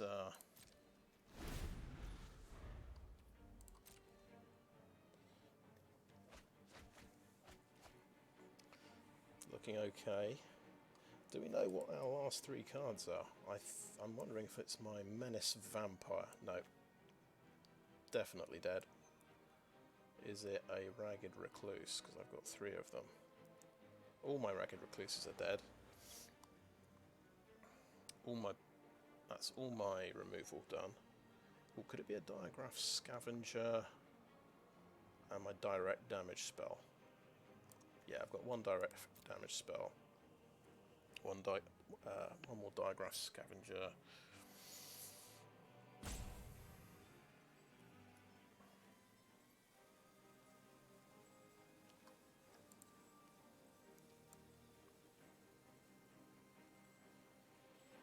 Yeah, Courier Bat is out. Probably a land as well. There's probably one more land in there. So we've got 8 land. 9, 10, 11, 12, 13, 14, 15. That seems like I've miscounted. Okay, yep.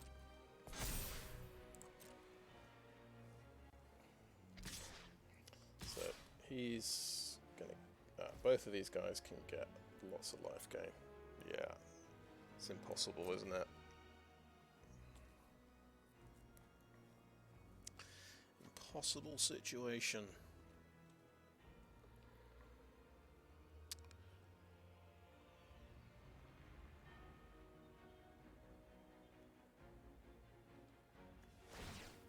We had to, yeah, we needed to use some removal on that guy.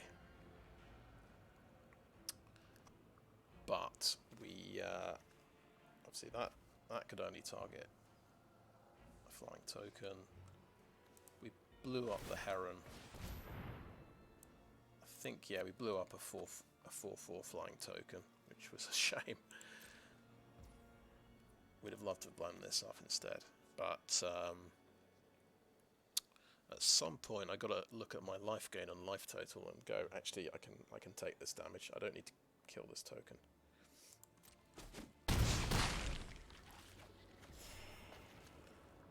It's kind of got into sort of the silly area of Magic. Yeah, I knew I had one more land in the deck.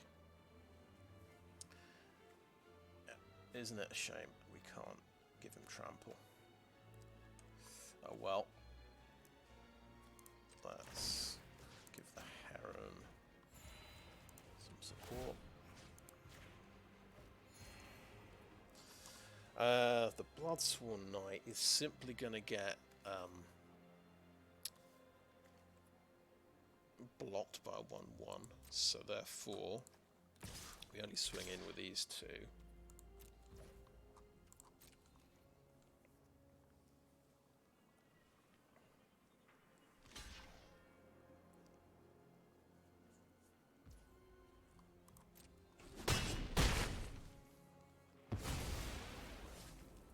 He's got a Persistent Specimen as well.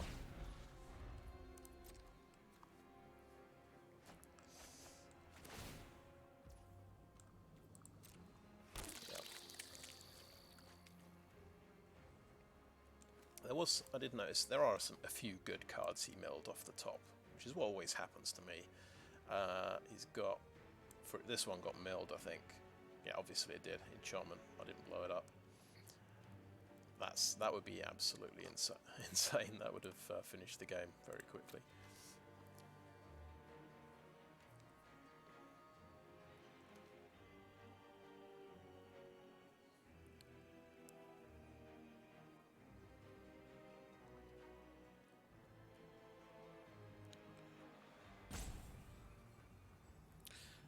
Right, so I guess the lesson from playing against a mill deck, check how many cards he's got in his deck.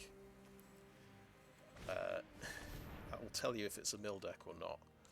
Oh, something's getting bigger. It's going to be Snarling Wolf. Okay.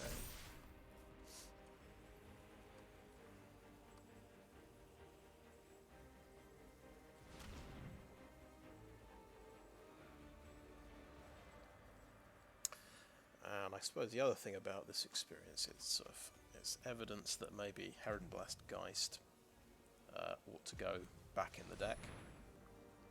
All I need to do to trigger it is get a Kindly Ancestor or the Circle of Confinement. Oh wow, Boarded Window. Nice card. I've been thinking about using this. So it's actually it's kind of hard to do 4 or more damage.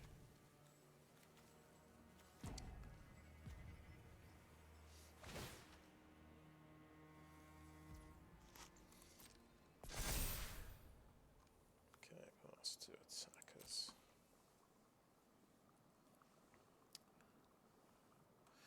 This thing is clearly out of control. It's absolutely insane.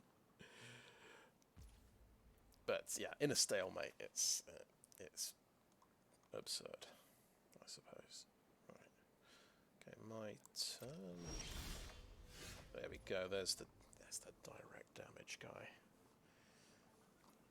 That. Oh, yeah. It was two land left in the deck, I guess. We're going to take out something horrendous from his. Should we actually play that first? No, I think not. Let's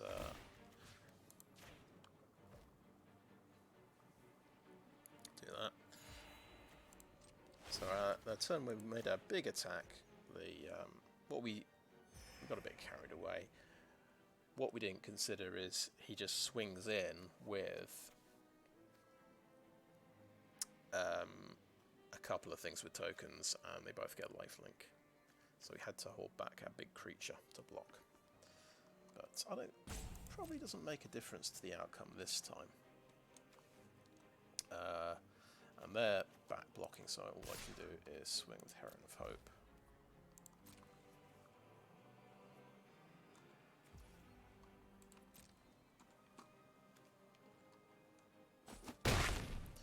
Okay. See how much life I can finish the game with.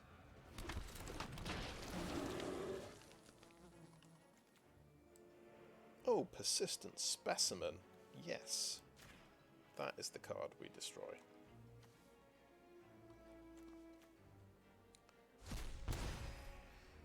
And that was satisfying.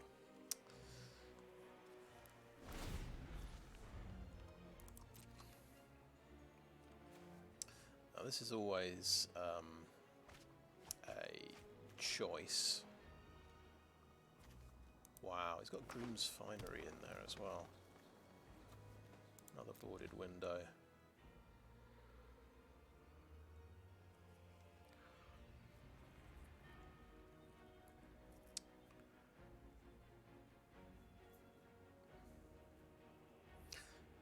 It sort of makes sense that he had to mulligan down to 5. He's playing a larger deck without mana fixers. He's playing 3 colours. But yeah, he found a deck with lots of 2-drops. An opening hand with lots of 2-drops.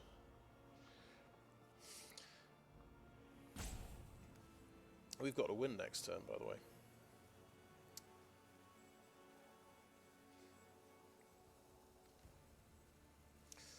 So, what have we learned? This is quite a good card.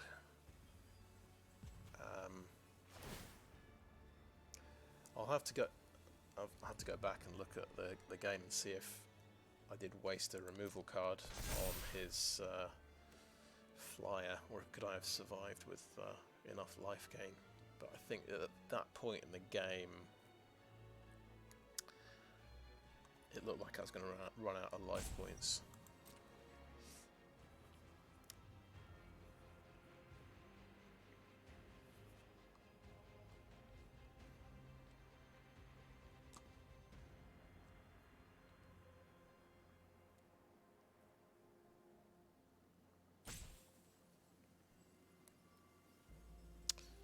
I could have played Cemetery Protector a bit earlier as well.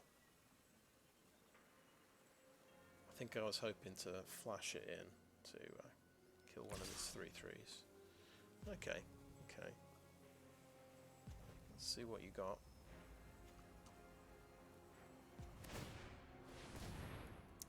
Oh yeah, okay, yeah. That's to be an 8/7, nice.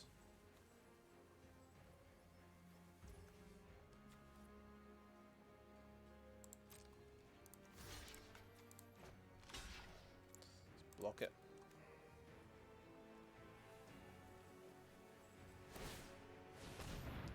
Yep.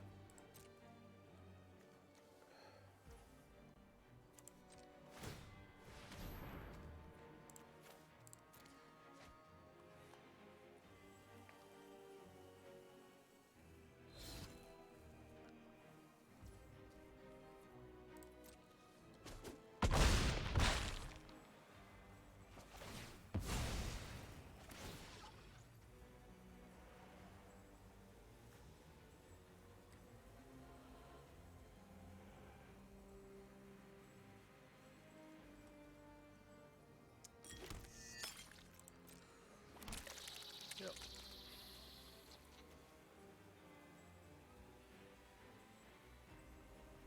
Oh right, yeah. We went to the graveyard, so we got a 1/1.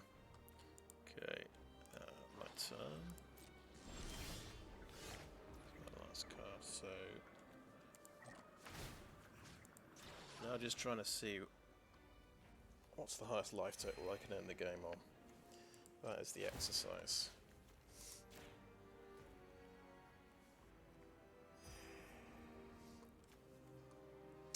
We're going to attack with everything.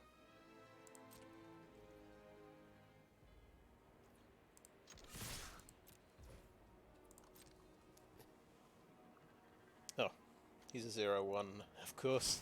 It's quite funny, really.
Oh, nice.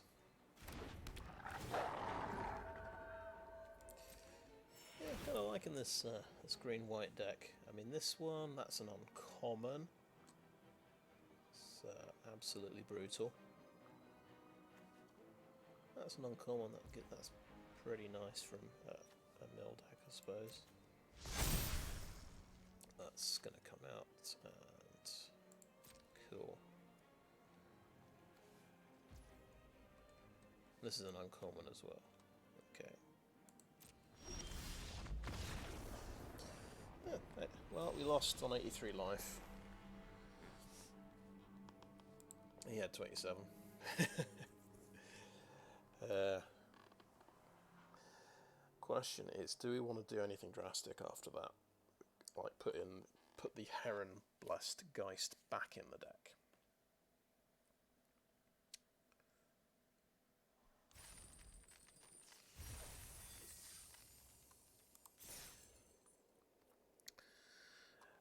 I think it's not out of the question.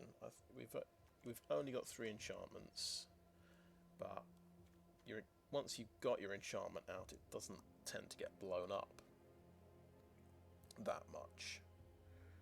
I think it's worth it. It's just now I just have to decide what to take out. Of course, we can't take out. I guess the straight swap would be Edgar's Awakening. That was what I had before. We could drop a Vampire's Kiss. We've kind of seen what that card can do. It's quite good, but maybe we don't want 2 in the deck.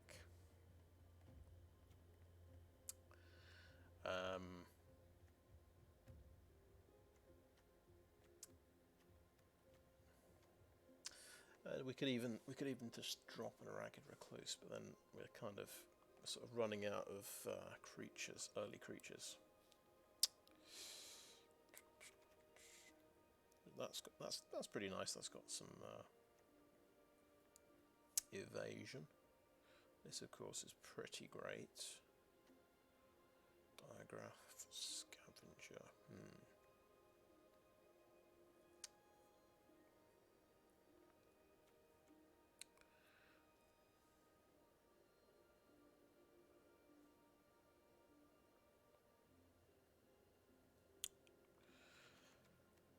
Right, I'm thinking we've got a few ways to discard cards. We'll drop one of the Vampire's Kiss because it's the weakest card in the deck. We'll see if we can get away with it.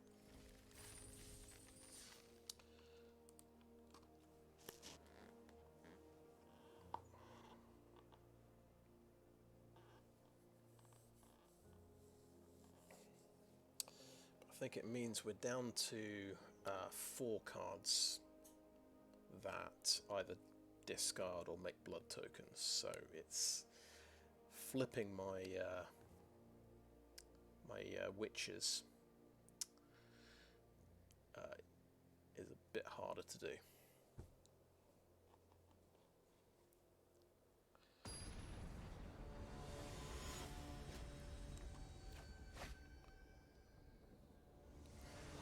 I do like it, and when I've seen what that card can do, I've managed to win a game with it. So I feel better about dropping it, I suppose. Now this is obviously pretty terrible.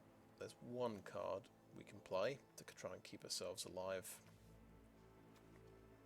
Yeah, we've got a couple of creatures. We need a swarm.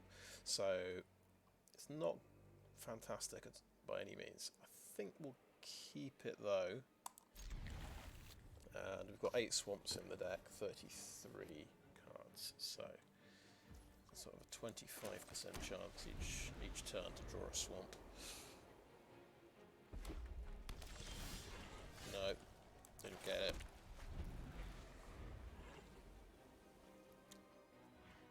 Probably a mulligan would have been the best choice here, but I guess the difference is I've got a removal spell. The previous mulligan, there was literally nothing I could cast. Let's hope he attacks, actually. You might tap it for mana, though.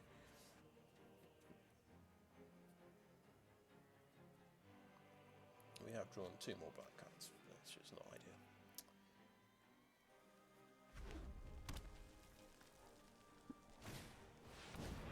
Okie doke, so that's...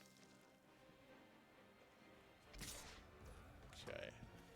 We're just going to slow him down a little bit here.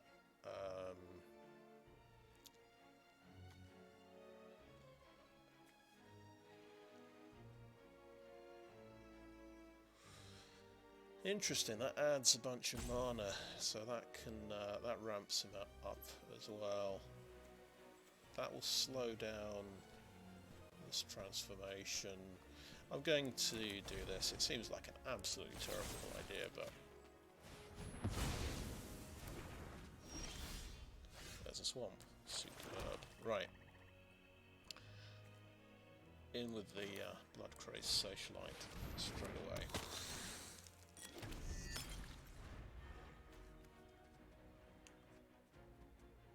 Becomes a 3/3 trample and you get mana. And he can, that's right, he can sort of do a fire-breathing effect for himself and another creature. He's 3 colours.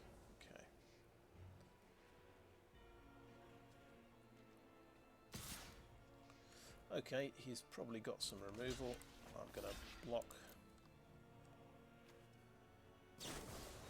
Sure strike, okay, he's a sure strike user.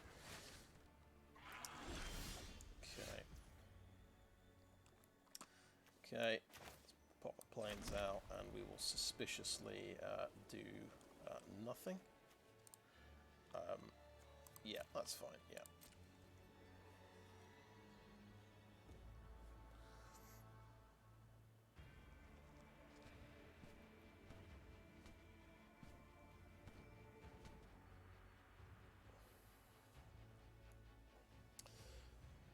Seems to be held up. Oh, we're waiting. Right, okay.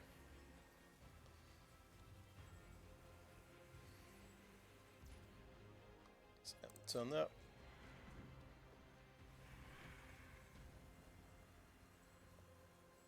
He's got to be thinking, surely he could have done something that turn. Child of the pack, yeah, that's a good one.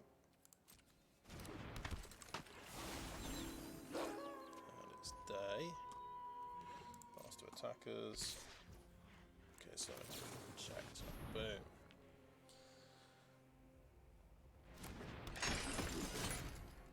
Exile cut from the graveyard, so we'll take out his creature he had. This one.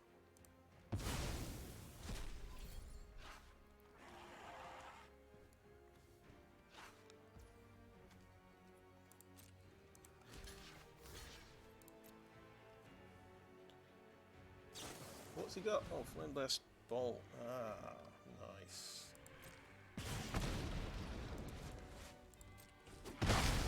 Oh well, it's a trade. He's used 2 removal spells. So much for getting a bunch of horde of little creatures. Ah, yeah, that just misses out, unfortunately. Right. I think Ragged Recluse and discard a Ragged Recluse seems reasonable to flip it.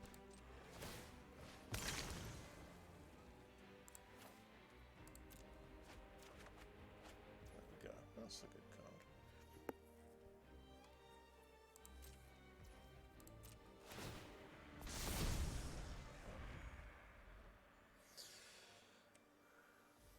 This thing, yeah, I haven't really thought about day and night. Day, you've got to cast, you've got to do nothing to flip it, and then it becomes pretty scary. 5/5.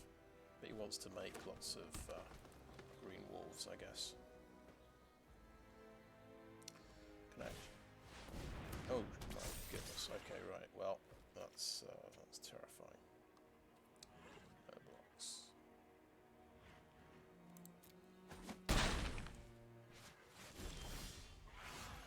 Okay, we can get to 6 mana. We can only do 1 black card. I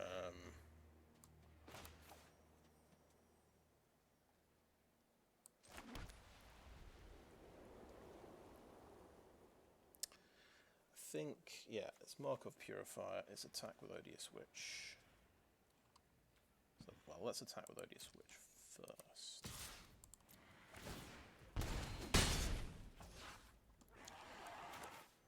Markov Purifier and draw a card.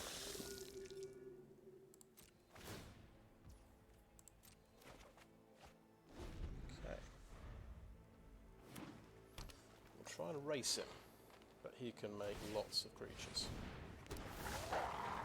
which is not great.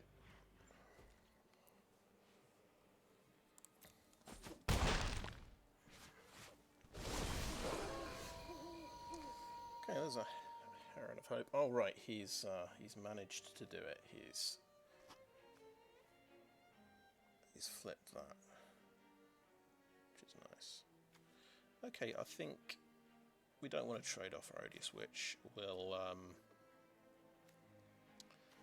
bit of a waste. Let's Circle of Confinement the wolf, and then we can draw a card. So is there anything we want to bring back with the bat? Bloodcray Socialite.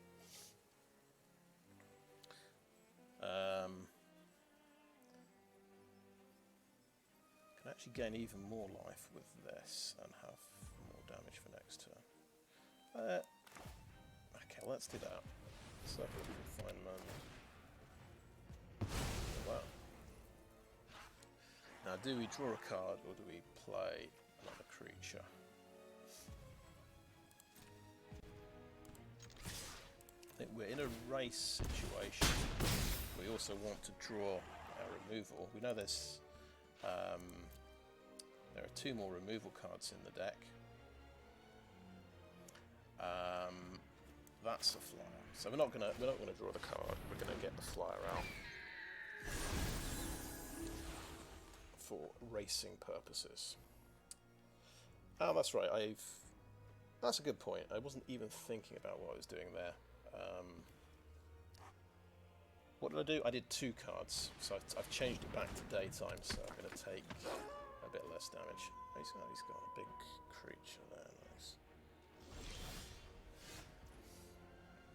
Okay, do we want another swamp? So the Courier Bat will be able to draw us a card. Yeah, so we'll just swing with Heron of Hope and make sure nothing's got reach.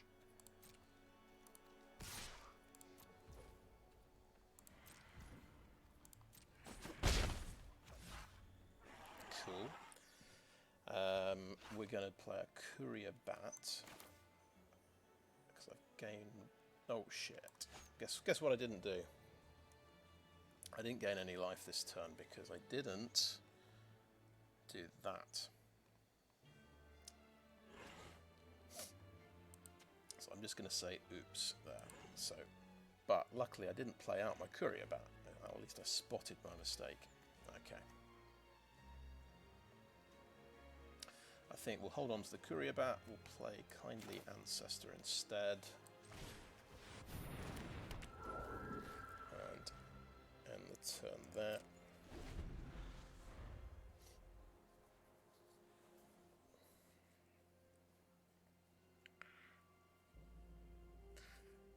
So he's got to do nothing in his turn to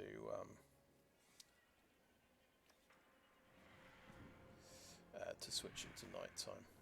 Then he gets 6/4 and a 7/7 basically.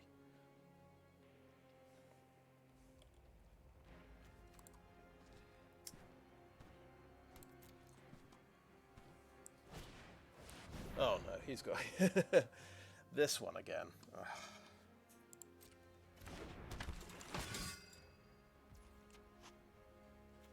I mean, these are all pretty good, aren't they? I mean, these are both pretty top tier.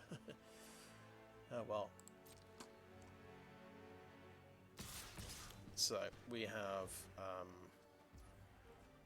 Can we sacrifice a Markov Purifier? Yes, we can. Okay, so we know this guy uses. This is a Sure Strike user. If we just block a Mariner, he wins and kills 2 things anyway. I think we will all block the Child of the Pack, and we'll lose 2 things if the worst happens.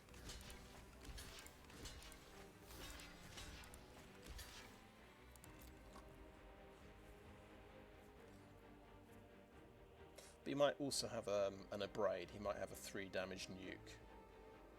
I didn't think of that possibility, in which case I'd have had a better chance of blocking that. But never mind. It's a Flame Blast Bolt. It does 2 damage. Okay, he's going to be exiled. But we trade off one of his really nasty creatures. Okay. Okay. I don't hate that. Right. But that guy is exiled. Along with him. Okay. My turn. Okay. So we want to... Yeah. That's pretty good, isn't it? So...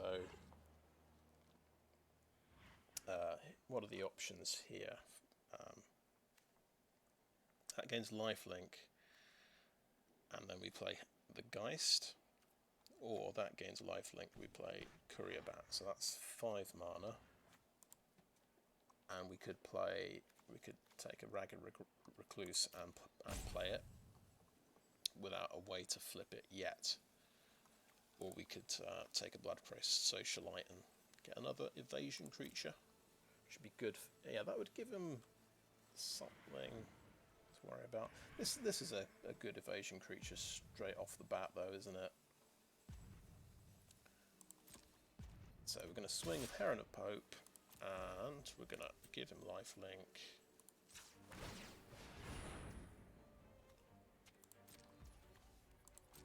Put him on 6, and we'll play that and play the card we have just put in our deck. And that's his life total getting dangerously low. If he can get a token, then he's tapped out. Okay, no blocks. Go for it.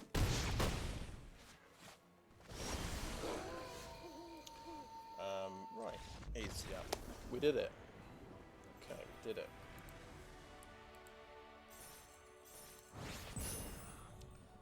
Hey, gold 2.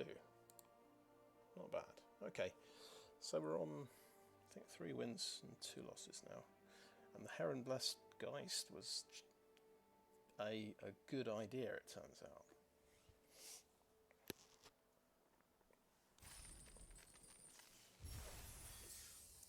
Okay.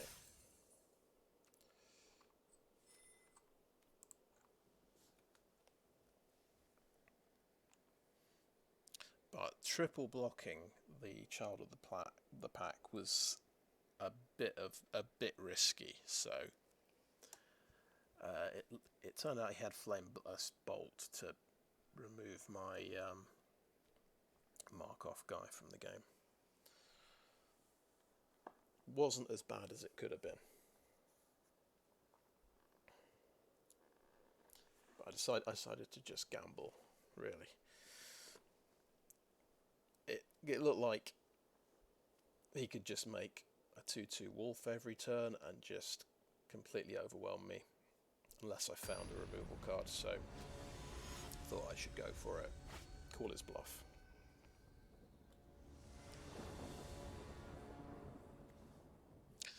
Right, okay, so this hand is 2 planes. We've got 3 white cards. It's like the last hand.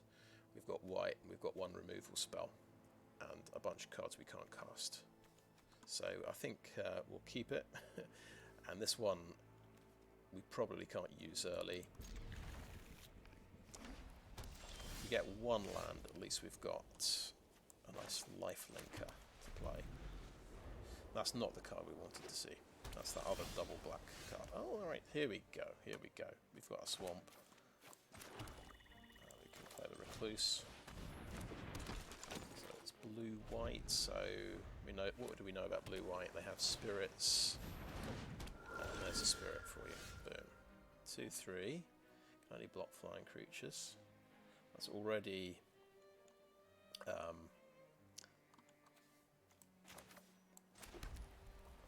bit of a problem for me. We can't attack, so we'll just do this. And that is a way of discarding a card. So That's nice. But we still need another land to really get going.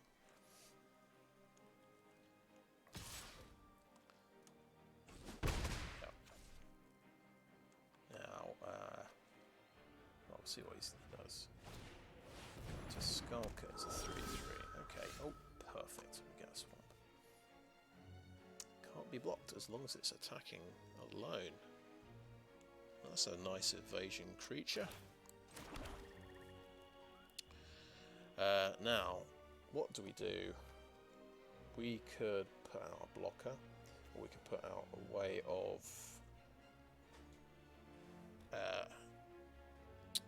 discarding a card. I think, well, I want to build up the board first before I decide on using a removal spell. I mean, we could kill that and swing for 4 and gain 2 life, which would put him under some pressure. Now I say that does sound quite good, because he is tapped out, of course. Okay, yeah, and that's a really, it looks like it's a really good removal spell. No, I'm going to go Heron of Hope. There we go, boom, and end the turn.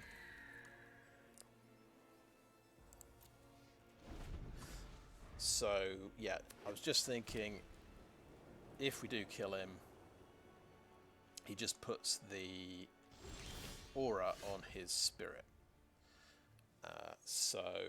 And then I need another removal spell for that, I suppose. But he's untapped now.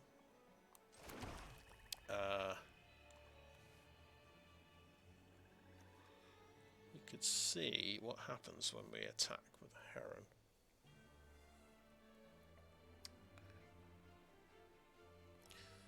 I'm sort of thinking he might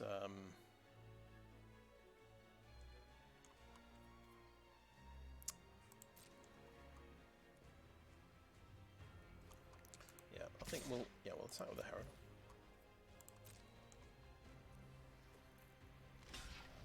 Okay. It's getting blocked. That's fine. We're not going to... We're going to... I think we'll play the Bloodsworn Squire. We might get hit with Syncopate here, but I think that's alright.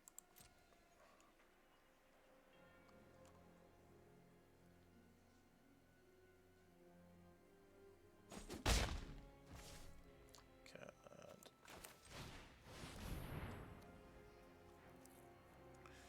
we don't want our removal cards to get counted. That's my reasoning.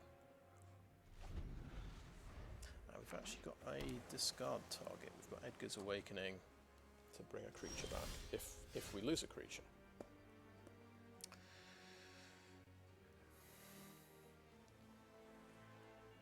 So, what's the play here? We can attack with both of these. I think I'm gonna go ahead and play a Plains, because we know.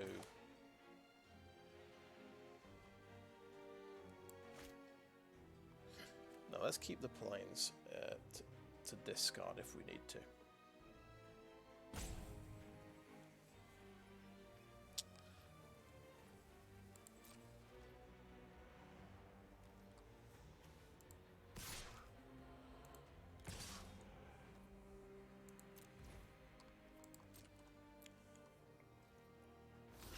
Okay, it's getting blocked.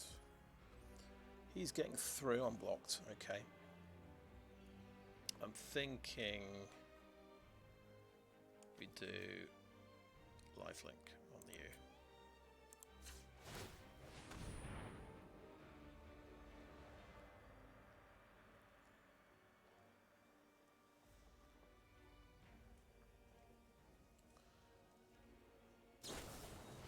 Adamant Will and gains indestructible until end of turn.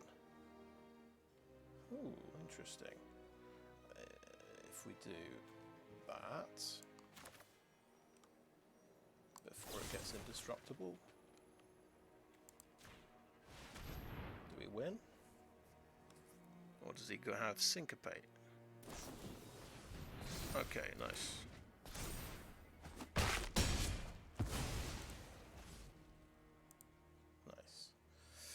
But we've got a target for Edgar's Awakening, I guess. So I think we're going to play our land there. So he is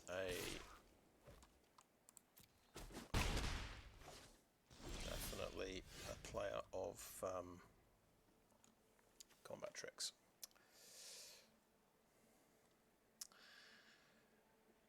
Right, so we know what we're going to do. This guy swings in.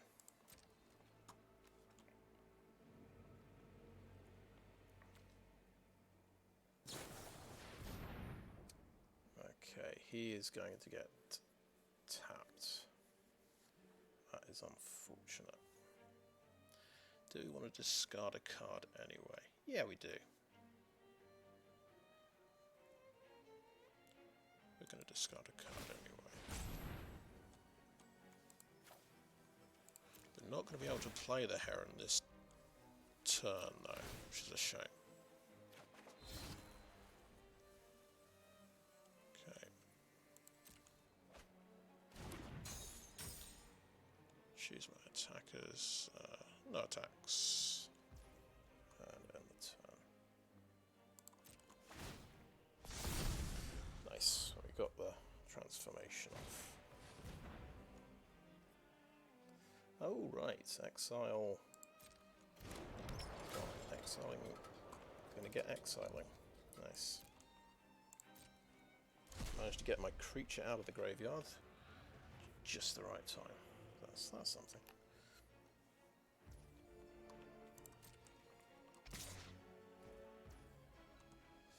Right.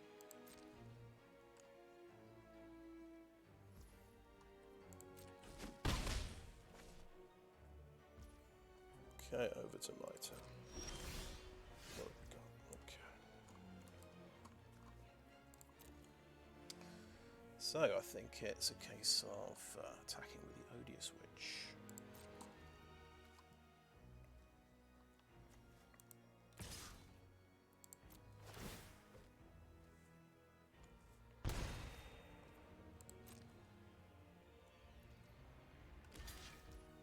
Cool. That is what we want to see. 100%. Love to see that traded off. We'll just see. I mean, this guy might get countered now, but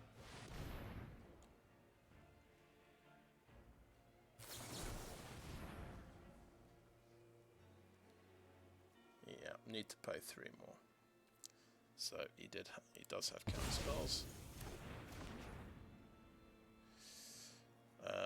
Okay, and turn there. And this is going to cost 4 to put on his spirit. Oh, he's got a nice one there. Okay. The only trouble we've got here, I've got to remember that can make something indestructible. He's not going to reach 4 toughness on any of his creatures, it looks like.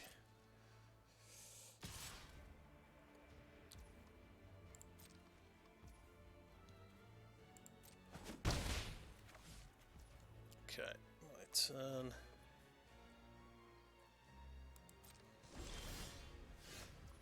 Oh, we have our own Heron Blessed Geist, so that's pretty nice. Okay, he's got 1 card left, so I didn't know about this counter spell before, so that's good.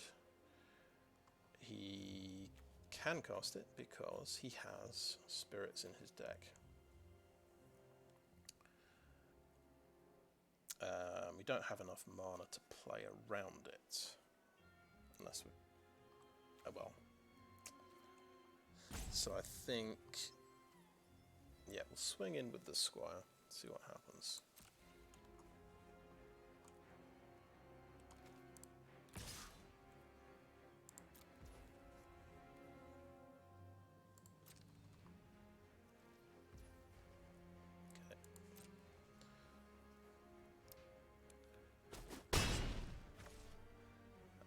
I'm thinking I want to do a Diagraph Scavenger. It might get countered, but I'm okay with that. Because then he won't have enough counters for my flyers. That's the theory.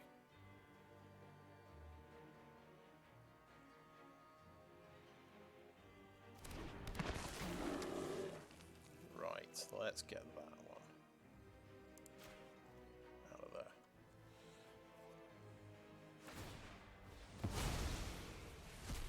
Oh, I see. Yeah, he can mess up my life gain.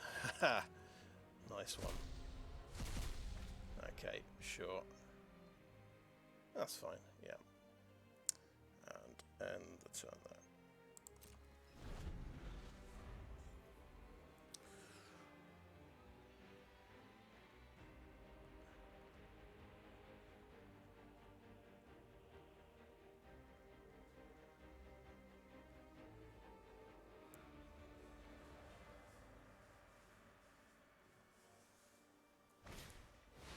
Oh no, another flyer without... Oh, that's a good point. Hello, it's gonna make these creatures a lot more, which is good. Pass to attackers. Okay. Now, he might have another counter spell, but I can't. Yeah, let's see if we get lucky here. Destroy target creature with toughness 4 or greater. Yep, he stopped. He's got something. Damn it. No, we got him. Okay, good.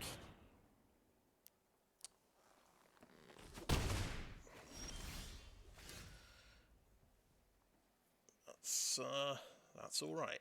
Okay.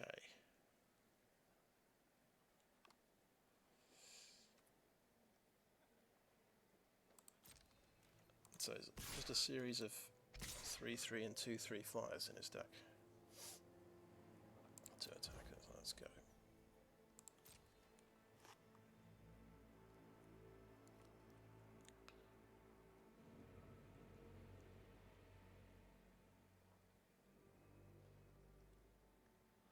I can discard a land if need be. Yeah, okay. So we will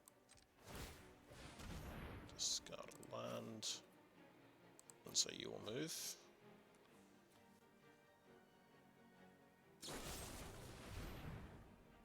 Okay.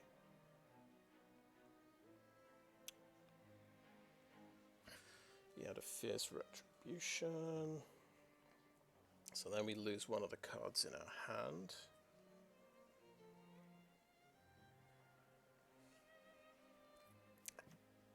But his card whiffs. If we do that again, can we use that?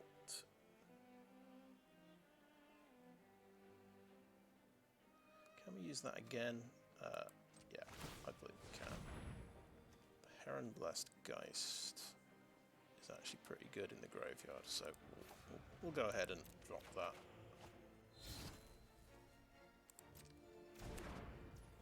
We don't mind killing one of its creatures at all. And end the turn.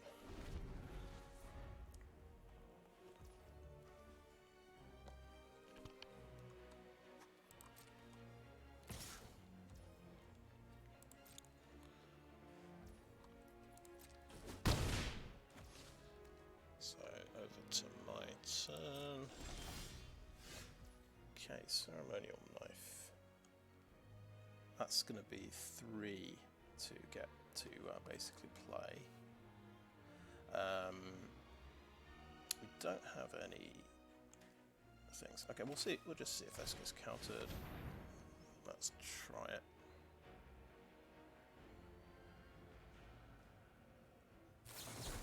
Syncopated for 3. Okay, that's fair enough. Suddenly all my flyers have gone. Never mind. Let's attack everything.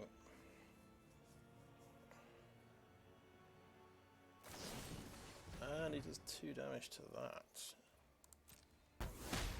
Just in order to scry. Okay. Sure. Putting him on 4. I think I'll pop this out. Which kind of gives the game away. They've got nothing left, but he doesn't have... Yep, okay, that was enough. We did it.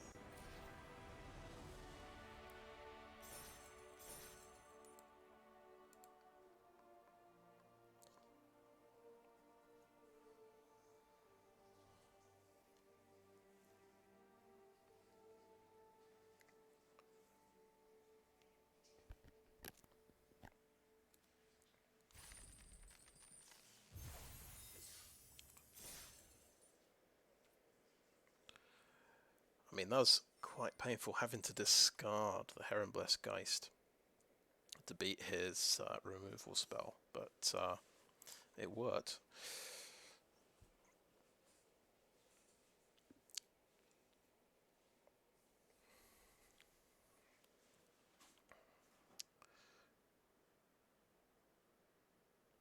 And the double combat trick he did was quite impressive.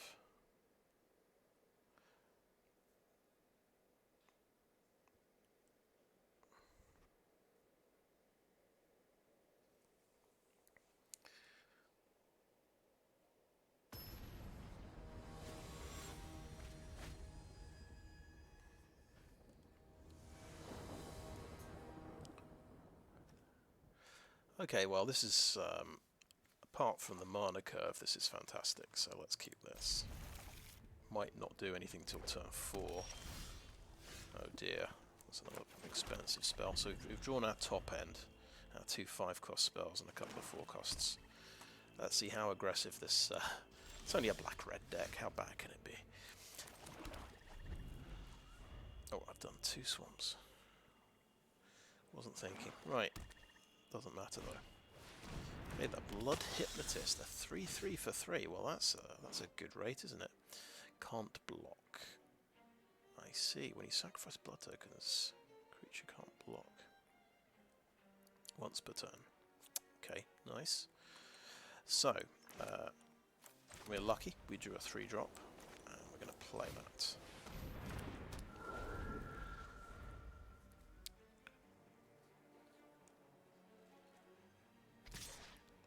You can't block anyway, so you may as well attack me. See if he's got anything to block with.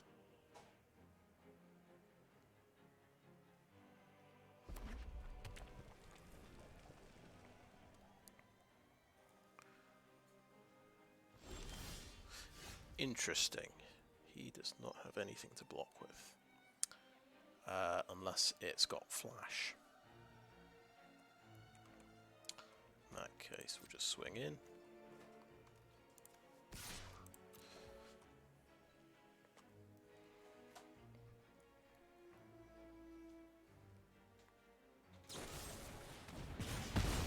I'm actually quite happy to see that. That's good. That's his removal spell.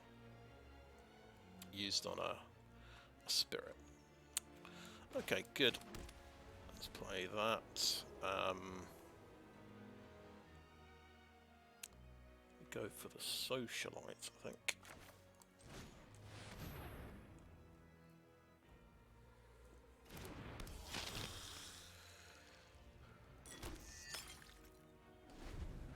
Right. Okay, next removal spell. Oh, that is... Okay, you got a swamp and a celebrant. Not bad. I'm totally okay with trading off here. We'll see if he's got the first strike combat trick, but that means he won't be able to play that. He's got Undying Malice. Haha! Right. Yeah, okay. He did have... He's got the 1 black combat trick, so he can still play that. Oh well.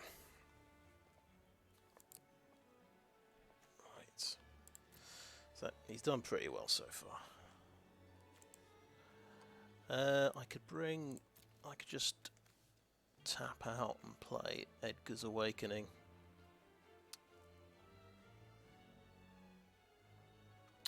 Bring back my 3/3.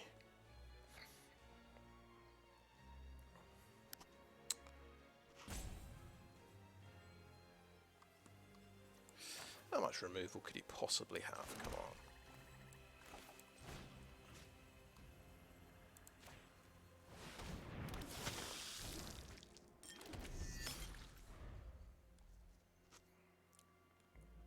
Do I block a Blood Petal Celebrant is a good question.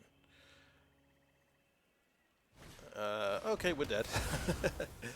No, yep, he does have he has a combat trick and 2 removal cards. Okay. Nice. That's fair enough. Right. So, we bring... yeah.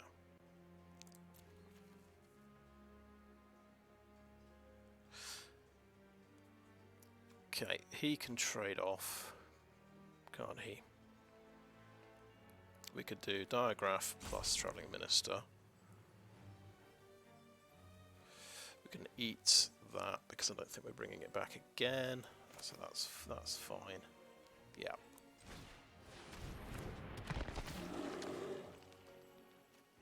My graveyard, please. Get rid of this one. Sweet. Do that. Now I can... I think, yeah, it's okay to play a land and then next and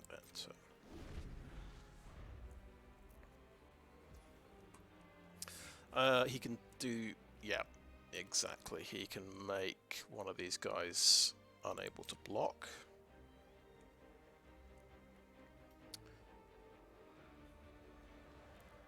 Good point. Okay, he don't think he did, no.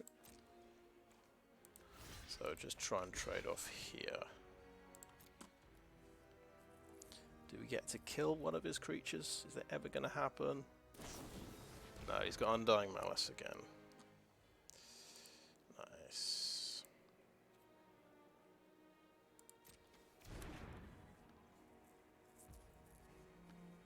At least we stopped 4 damage.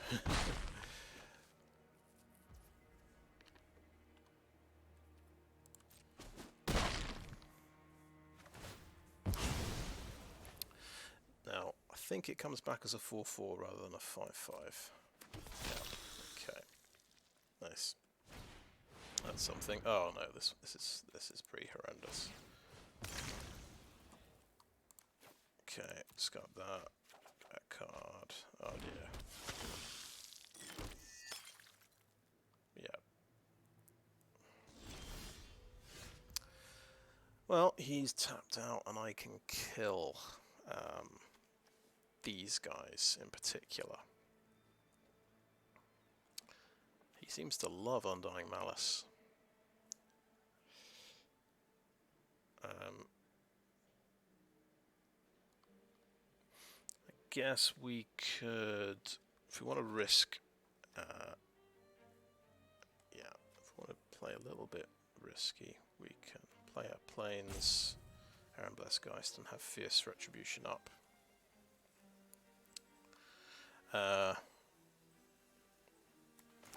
If he's got more tricks up his sleeve, and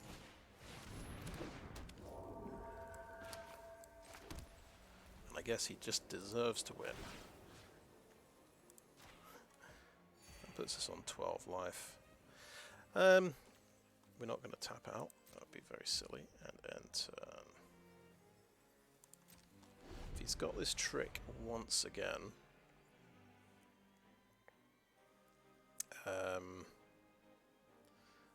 at least I will stop the damage from happening. That is the plus point here. Okay, that can't block this turn, that's okay. Not much I can do about that. And that's whenever... you don't have to sacrifice the blood token to that guy, it's just whenever you use one. So he's getting a lot of nice... less than... mana value less than equal to the number of vampires you control. Till end of turn. Well, this is going to be a 4th vampire, and that's 5 mana cost. Okay, and then he's going to sacrifice him, I'm guessing.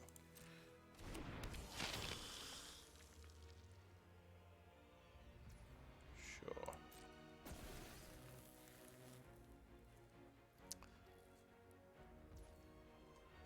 Okay.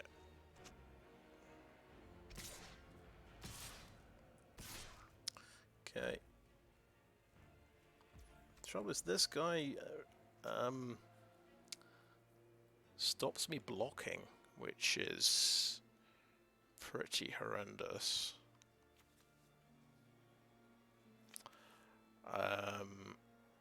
That's got menace anyway, so that stops me blocking. Okay, let's Fierce Retribution this one. Let's see if he's got number 3. Undying Malice, number 3, come on. Let's see it. Oh no, we got it. We got him. Okay. We're alive for another turn. Oh, he didn't. I don't think he used. Oh, he's. Haha, it's a sorcery. Haha!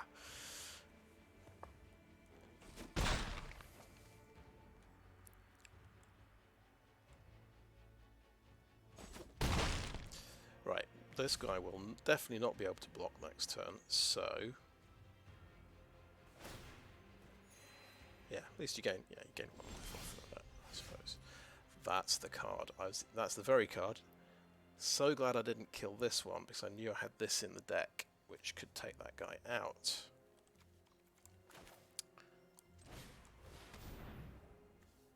That is just a 3/3, whereas this can stop me blocking. So.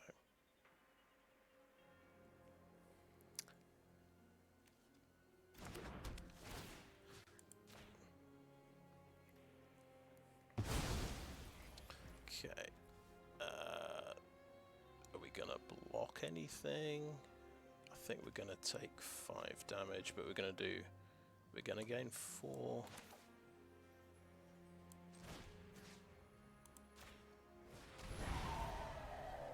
Oh yeah, and we've got an enchantment in place, so we can use. If he's got an well, he doesn't. He can't have. Is there 2 black mana?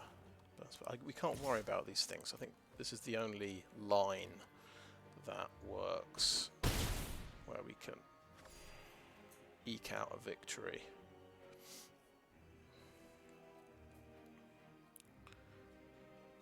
Effectively, we're gaining 5 life a turn. He's hitting me for 5 a turn. So he's dead in 3 turns. No, he's not. He's dead in 4 turns. He had another removal spell. Nice. Okay.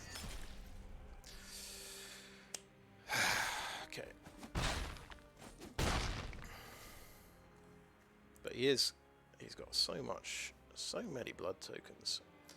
So he's had the 2 tricks, he's had 2 grisly rituals, 1 abrade. So 3 removal and 2 tricks to keep his creatures alive. Okay, this guy can't do an awful lot, because I can't discard anything.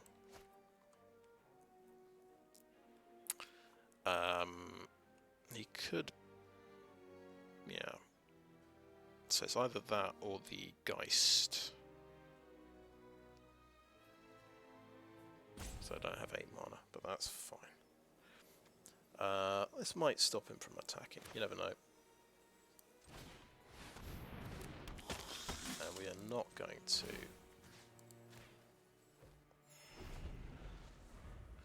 attack him.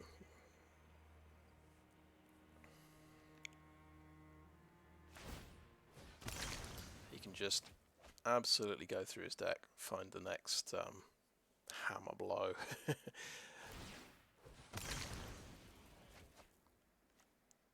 19 cards left.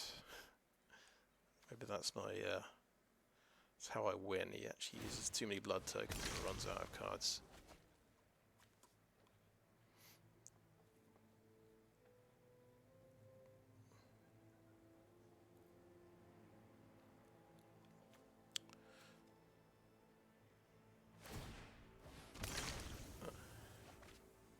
It's a lot of land he just dropped. 4 land. Okay, trade off. Yeah, I don't mind trading off.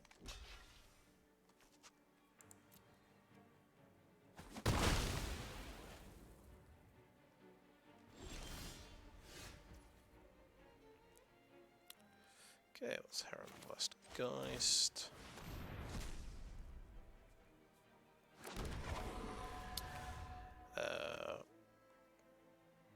Do we need...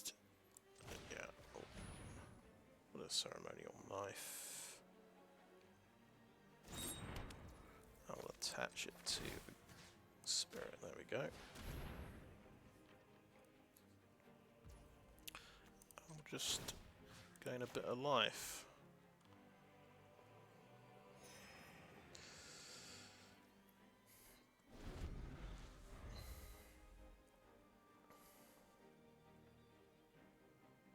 So already the Heron Blast Geist is paying off, I would say. Can't block it because he's a first strike.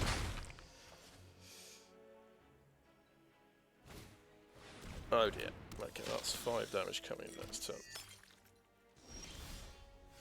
Oh, good card.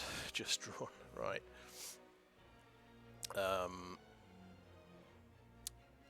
Let me think. He's going to swing in and do 5 damage. We're going to have to block a Blood Health Celebrant.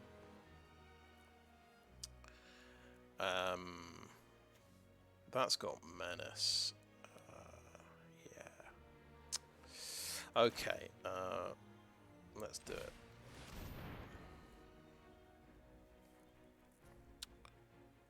I think possibly my mistake here is not using the Travelling Minister first. Yeah. He could have blown that up instantly, maybe. Okay, I think gain a point of life. Put it on you.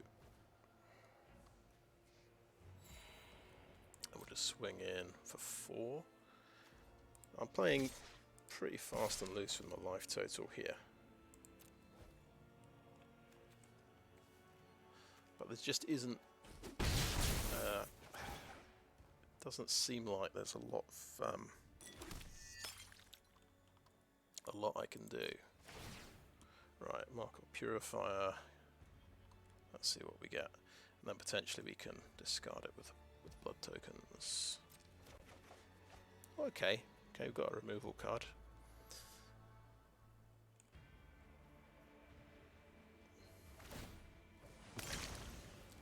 Right, he's going through all of his land as well.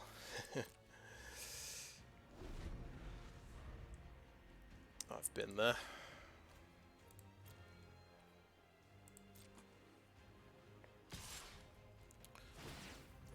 Oh, 5 damage. Oh, I forgot that. He could do that. Yeah. And does he... Is there... Yes, there is a 2 damage direct damage spell because I'm using it in my deck. Yeah. Good game. Fuck it. There isn't any 1 mana life gain I've got in my deck. Yeah, I neglected that detail. The +2/+2. It's pretty obvious, but because I'm using that card in my deck as well. I didn't think of his... Yeah, there are actually good cards that do direct damage as well, like Diagraph Scavenger. But he did go through over half his deck there with his blood tokens. I think he deserves to win that one.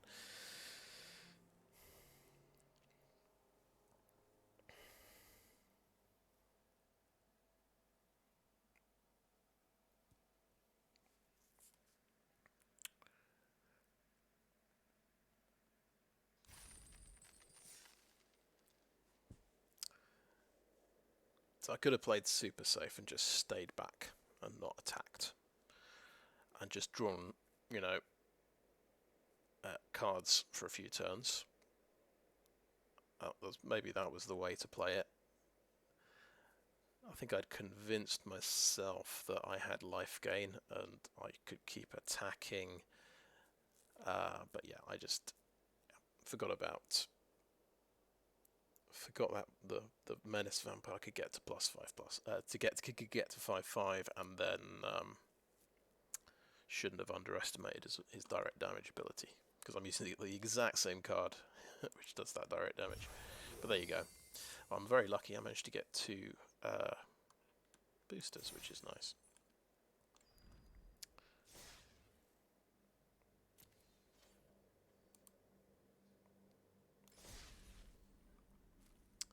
Let's get on Dynasty 1 first. Okay. Yep.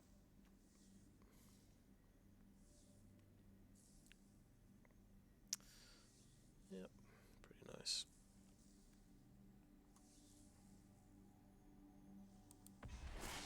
Oh, another Ogre Head Helm for my red deck. Fantastic.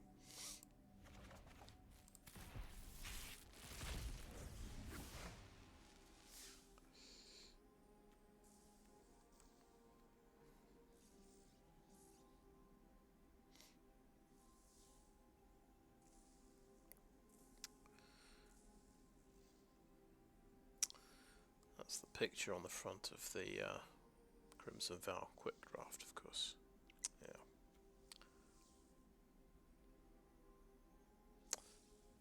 Nice.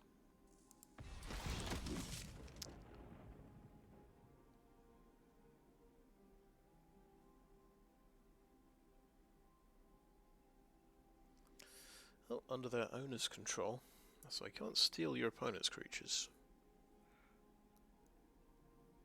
So it's whenever he attacks with someone with higher power. Pretty interesting.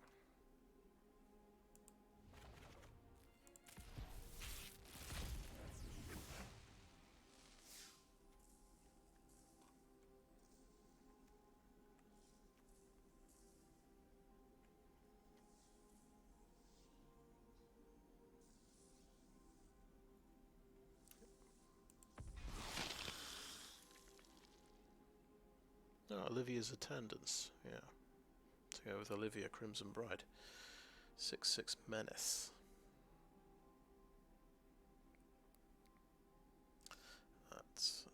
It's potentially a lot of blood tokens. And it can ping things.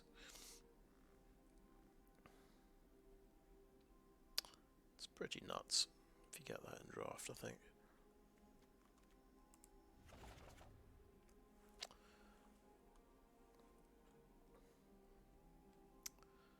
I think to sum up that deck, yeah, it was a pretty strong deck. I think I did have a few fears about big creature decks just overwhelming me with stats, and that seemed to get borne out against the I think it was a mill deck, but it had ways of pumping up its creatures.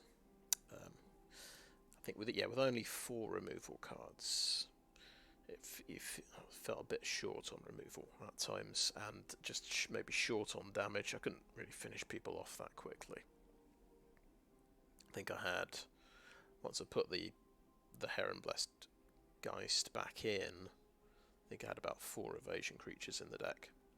So the deck can survive quite a while with it. It can survive a few more turns with the life gain, but getting a breakthrough was sometimes a bit difficult. I think I made a few sort of misplays, but I think most of them didn't really affect the outcome today. I think the game's got, there was one game decided, I think, by my land draw. Well, that was the first game actually, where I had a rough time. The rest of them weren't too bad. I had a few tricky mulligan decisions, but they kind of I think I mulliganed once, and I had a couple where I could have mulliganed, but I decided to gamble and go with it. Seem to be decent decisions. Yeah, I think that epic game against the milling deck, I seem to regret that there was that 4/4 flying token from his Heronblast Geist. He pumped it up, and I ended up using my removal on that card. And then I was gaining so much life in that game. Later on, I was thinking, hang on, did I really need to care that much about a 4/4 flyer when I could have killed the green-white paladin who can just give any creature with a token trample and lifelink? Because that was a killer. That was keeping him alive. Once I kind of got the upper hand. So I think I might go back and look at the VOD and see if I could have played that better. Yeah. But anyway, that was quite fun. That's and I mean that's my second black-white deck. Didn't do quite as well as the first one, but I didn't have Wedding Announcement, and I didn't have Olivia Crimson Bride. Which, yeah, those cards kind of are pretty good. Yeah. Anyway, so that's, I think that's the end of my my draft. So I finished 4 and 3. I'm quite happy with that. Not too bad. Okay, I'll just end it there.